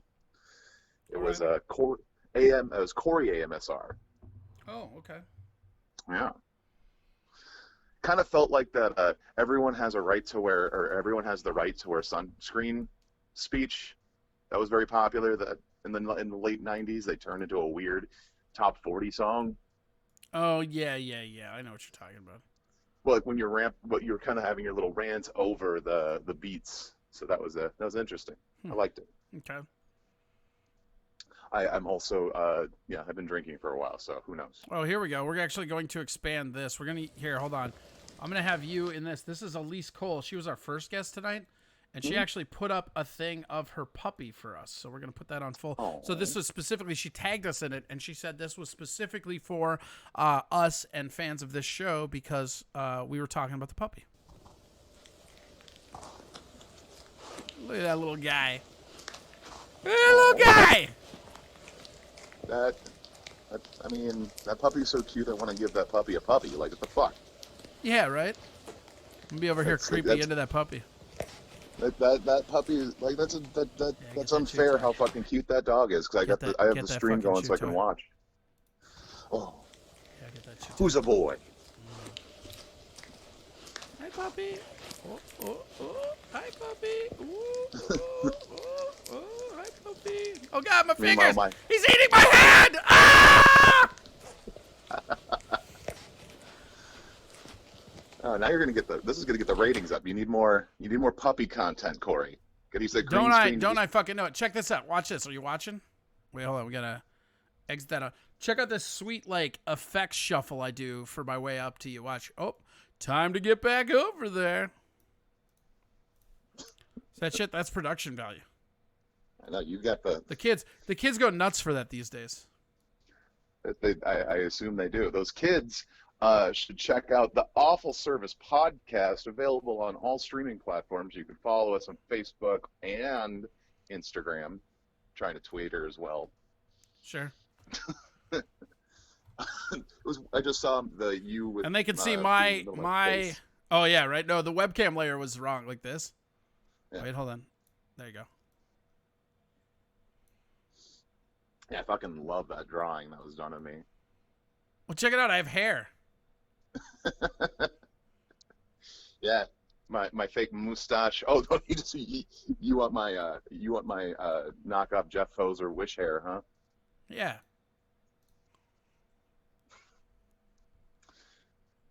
Yo, But man, the it's only thing I feeling pretty cool. Yo, like, what up? Like, what's the deal with Reaganomics and shit, you know? Like, wait, ready? Aliens, huh? Actually, there's a photo of me on Facebook from a few days ago. Before What kind I of trimmed my society beard do we and live in that allows me to have a green screen? stuff. The best society, Corey. It just feels like I shouldn't have this toy. There's like No, no it's way I'm very- going to turn it's this into America. like, no way I'm not going to turn this into like virtual porn at some point, right? Well, that's for your OnlyFans stream. I don't have one of those. That you're ever gonna let this audience know about. Look, Doyman, that's the whole thing. You got like different demographics, bro. No, it's all right, man. You would do really well with the Bear Cub demographic on the OnlyFans page. I think they'd eat you up. I know about your honey shows, Corey. All right, I know I wasn't supposed to talk about that on the air, but it's okay.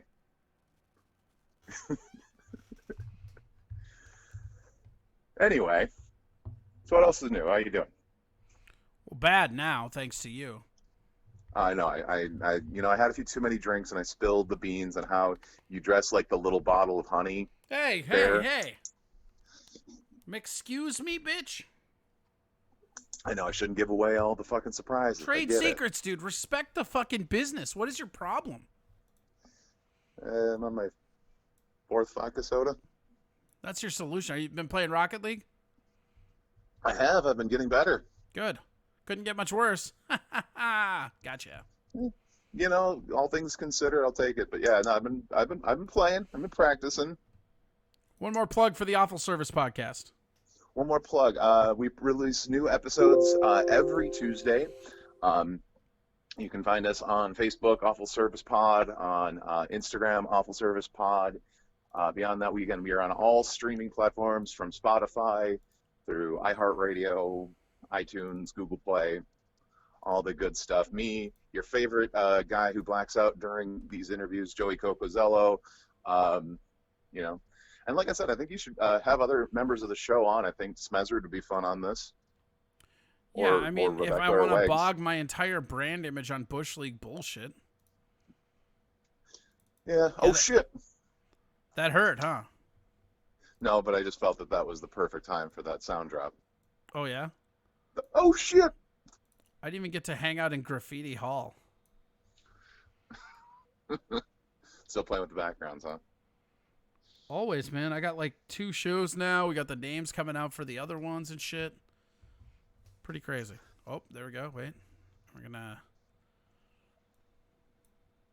Yo. Just hanging out in this dope-ass, weird-ass room, dog. I'm pretty excited to be here live at the reboot of Suicidal Tendencies' career. Oh, God. All I wanted was a Pepsi. And you wouldn't give it to me. It's sad there's a whole generation of people who don't understand that reference. Yeah. It's really weird. It's a national tragedy. It's almost as sad as the Banksy artwork behind you right now.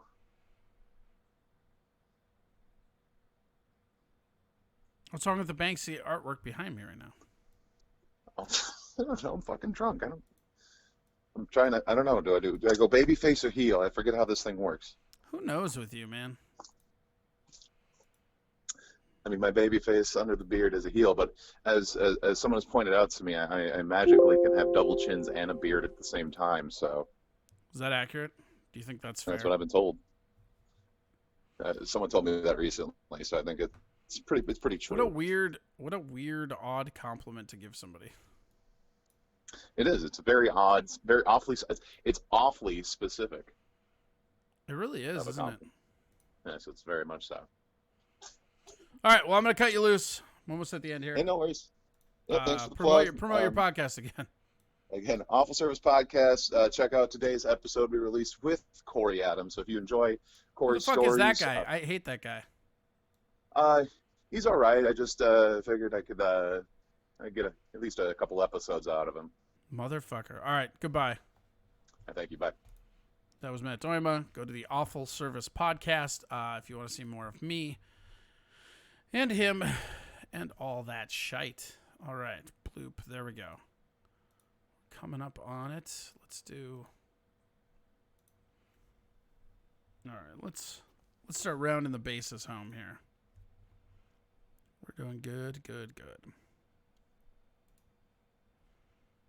Okay, art shows. I can't believe I have to redo all that shit.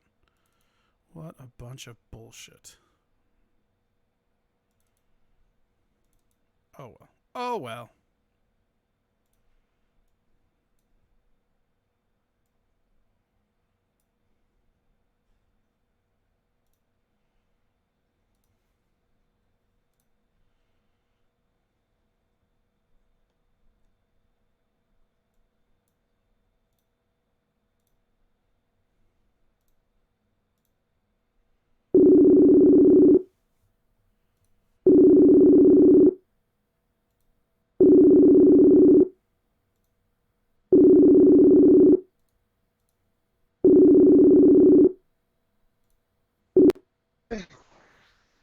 Hi, buddy. What up, dog?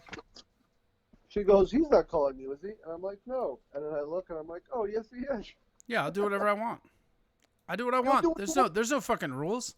I spent the first half hour on vacation today and spilt beer on my laptop. There's no rules. That was really funny, by the way. Yeah, to you. It was really funny to me. I had to mute the mic so nobody could hear me cry. Nobody could hear you cry. Did you watch? Identify yourself to the listeners. Tell them who you are. Oh God, that's Tovar. I'm Steven Tovar. I have Sisyphus beer in me, and I got a new computer chair or a new lounge chair. Oh, nice. What kind did you get? I don't know, just some Facebook cool leather like reclining. Hey man, whatever works. Yeah, man.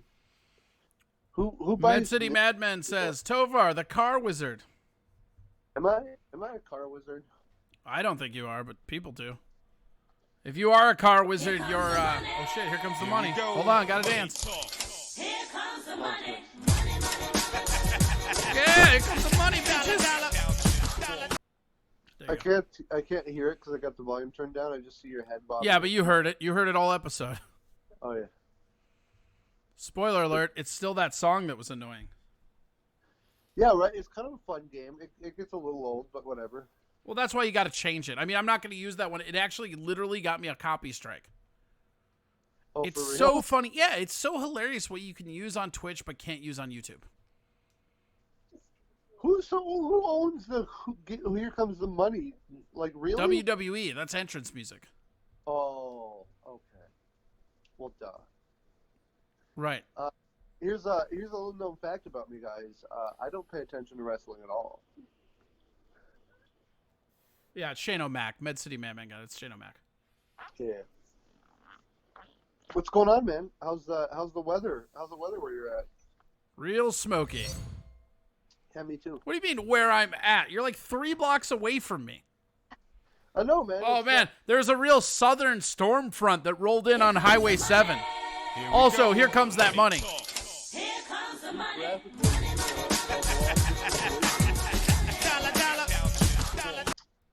Hey, I'm going to the lake tomorrow to check up on the water crash. Oh, nice. I know you can hear me. I don't give a shit about the audience. No, I can hear you. They can hear you too. They didn't spam. That was actually Audrey that did that one. Oh, nice. They're not spamming you like they spammed everyone else. Well, I know, because the people actually want to hear what I have to say. I'm not Tom. Go figure. Yeah, Mikey Two Bucks says I also live on Highway 7. That is actually true. All 3 of us live off Highway 7. Oh shit. Yeah, that's probably fair. Yeah. Mikey's like an hour west of us, but that's still fine. Yeah.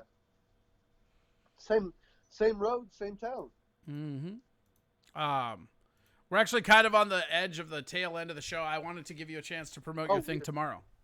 So I'm actually really fucking excited about this. So Aaron Hurley dropped out because, get this, he has a bet going that he doesn't want to lose, so he can't get an Instagram account or whatever. And I gave him a bunch of shit. I'm like, dude, you could, because he's like, I could be a fire eater or a fire player, like whatever the fuck he does. without having an Instagram account. I'm like, yeah, but can't you just get one as a comedian and then you're not losing the bet? And he's like, whoa, and he's just like being all this stuff. And I'm like, fine, I'll have you on Friday with friends. And then I got a hold of Nick Piontek, and Piontek's going to be on the show tomorrow. Well, that'll be a better episode anyways. Yeah, I think so too. Also, I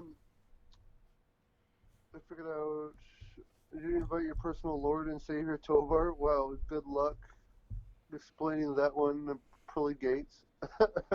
I'm sorry, I'm reading the comments. No, so he's dipped out. He's in Colorado right now, enjoying like super good weed and just kind of relaxing and getting away from life right now. So I'm like, Who, super, Nick is? Yeah. Yeah, well, duh. That dude had the craziest week I've ever heard of. No, I know, man. It was fucking super shitty, and I'm glad he's getting out of his own head and out of Dodge too. So I'm really excited to talk to him, man. Yeah, I should bring him back on. He's been on here before, but yeah. Yeah. Did you hear Mark Maron's girlfriend died on Saturday? No. Yeah, that's the thing. He has a podcast out about it. I was listening to a little bit of it today. It's pretty heavy, man. Yeah, I mean, I don't know. That guy was a dick when I met him, so I don't really feel bad for him. But I mean, it sucks. I don't feel bad for him. Whatever. I don't give a shit. But she died of the flu of all things. During COVID? Disagree. Yeah. No, they went out and got her tested, and she didn't show. She tested negative for COVID. Right, but like, what's the odds that maybe there's something they can't test for or some shit? No, I know. No, you're not. You're like this. Yeah. No, I know. I don't like. I have no idea what the fuck is actually going on anymore at this point. Like, I see the numbers. I realize that people are dying. Yes, even if you take into account that 20% of the numbers are not accurate, it's still a shitload of death. But like, what is it? Nobody fucking knows. Nobody fucking knows. Yeah, it's weird. It's dumb. So, all right, tomorrow, Wednesday with friends. Yeah, tomorrow on Instagram, Stephen Tovar 79, and then and then Friday on Facebook, and then I'll have Aaron or Hurley on with me this Friday for sure. So that's super rad. Yeah, man. All right, buddy. Yeah, thanks for having me on.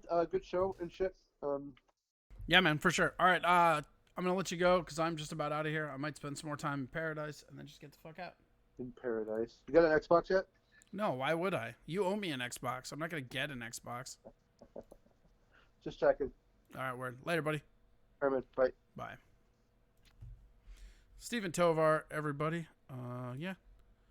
Let's get that out of there. Bloop. Bloop. There we go. Perfect. All right, and then we've got... Yeah, I think it's time for some more Paradise. Let's find out. I'm going to find out...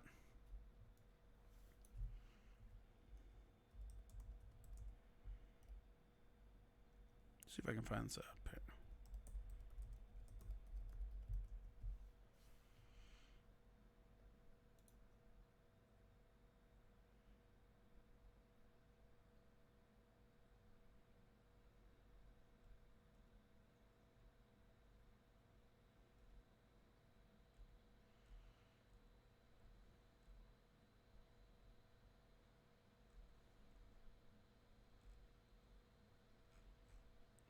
Let's see here. We're gonna...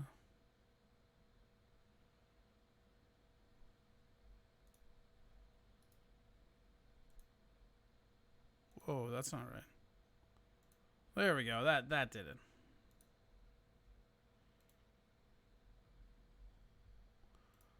There we go.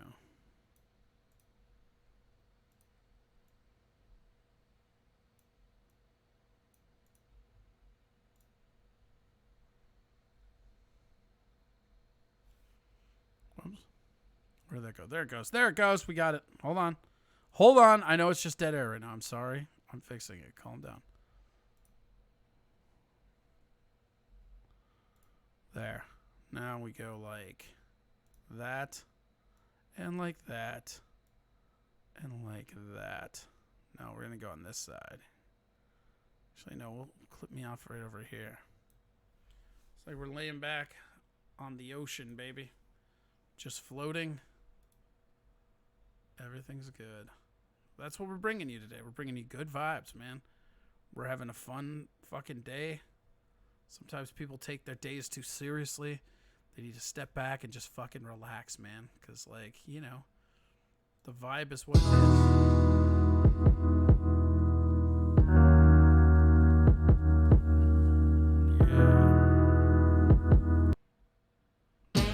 Oh God, oh God. The vibe is not commercials. That doesn't help at all. But here we go.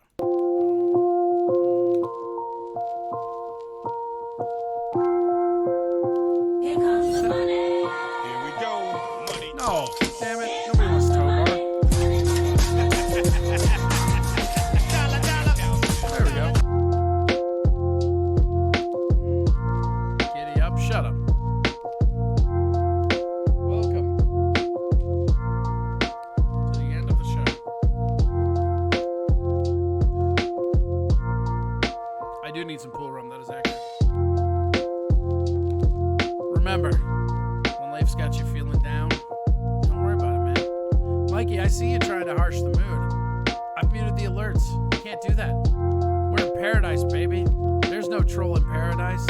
We just live in it.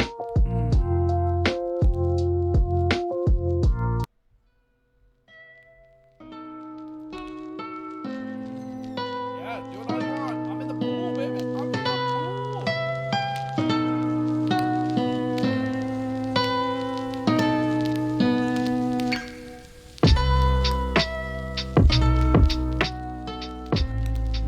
Hell yeah. What a great show. Pretty much done. May do some gaming later, might not. Who knows? Who knows? You know? You don't feel like I know how to swim. I do know how to swim, so get fucked. How about that? What's this one called? Oh, I like this. This one's kind of good. Yes, I tell you, swim very well, motherfucker. Sunbathing bikini. Do you want me to take off my shirt? Is that what this is about? You see some rest area? Yeah, here we go. Fuck yeah. See, sometimes shit out there, it's a little too heavy. So take it in. Take it some paradise. Go play in the fucking huts or the fucking aqua yurts or whatever the fuck those things are. Look at this ocean. So blue. Pretty damn good.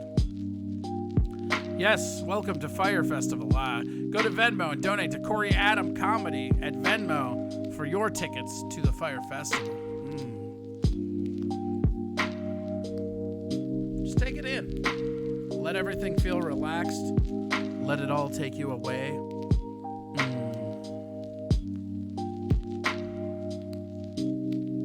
Nah, nudity's not allowed on Twitch. Also, I don't take requests. The fuck am I? Leonard Skinner? Get fucked. Have you been to Bora Bora Savage Drink and See? That's dope.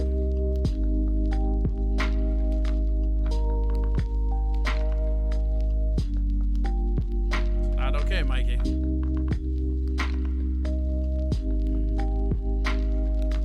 Yeah. God, women, men, doesn't matter.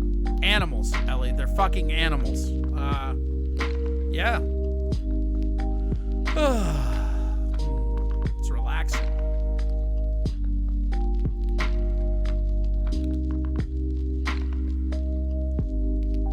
Yes, I'm not even in frame right now. That's how much I don't give a shit. I don't care at all.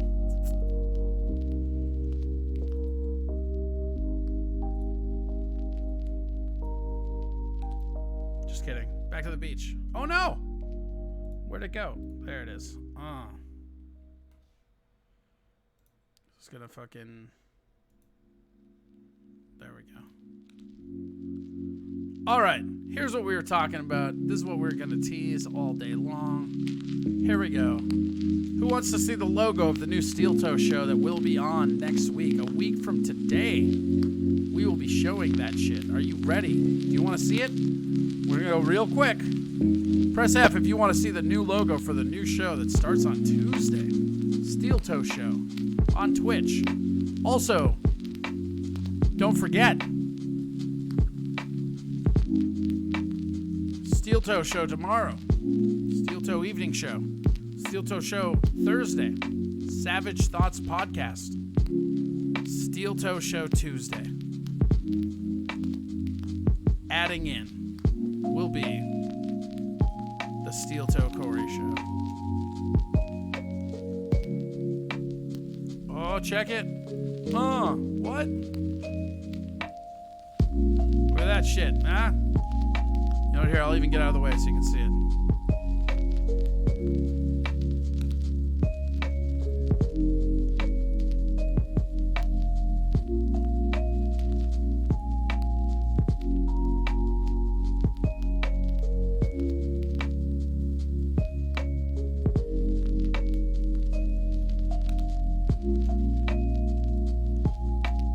Not great, but it's good. Get fucked. It's great. It's really great. You're an asshole.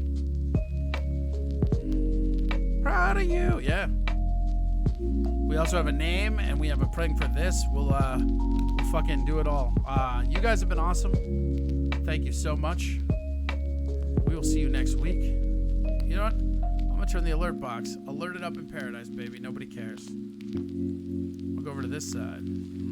We'll slide.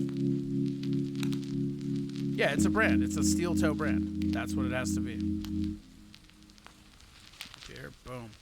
All right. Yeah, I think we should move into the end phase, shall we?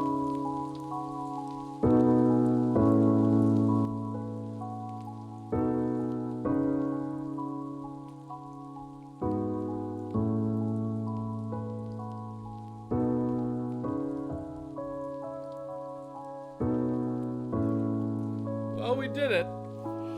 Another one of whatever the fuck these end up being, huh? We got a name. We got all this shit.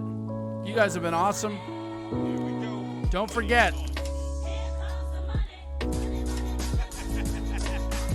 Here comes that money.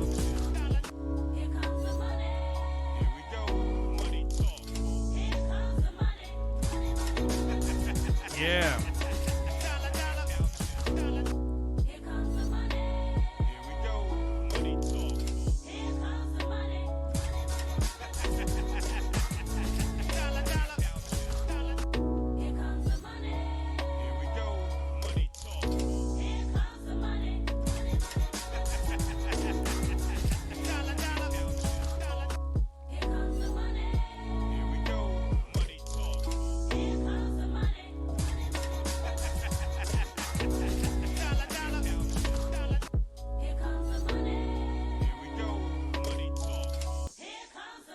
You guys have been awesome. Have a great night. Goodbye. Here comes the money. Here we go. Money talk. Here comes the money. See you tomorrow. Or I guess see you on... Here we go. We're going to turn that down for a sec. See you next Friday. Friday through Tuesday. Right here, baby. Here comes the money.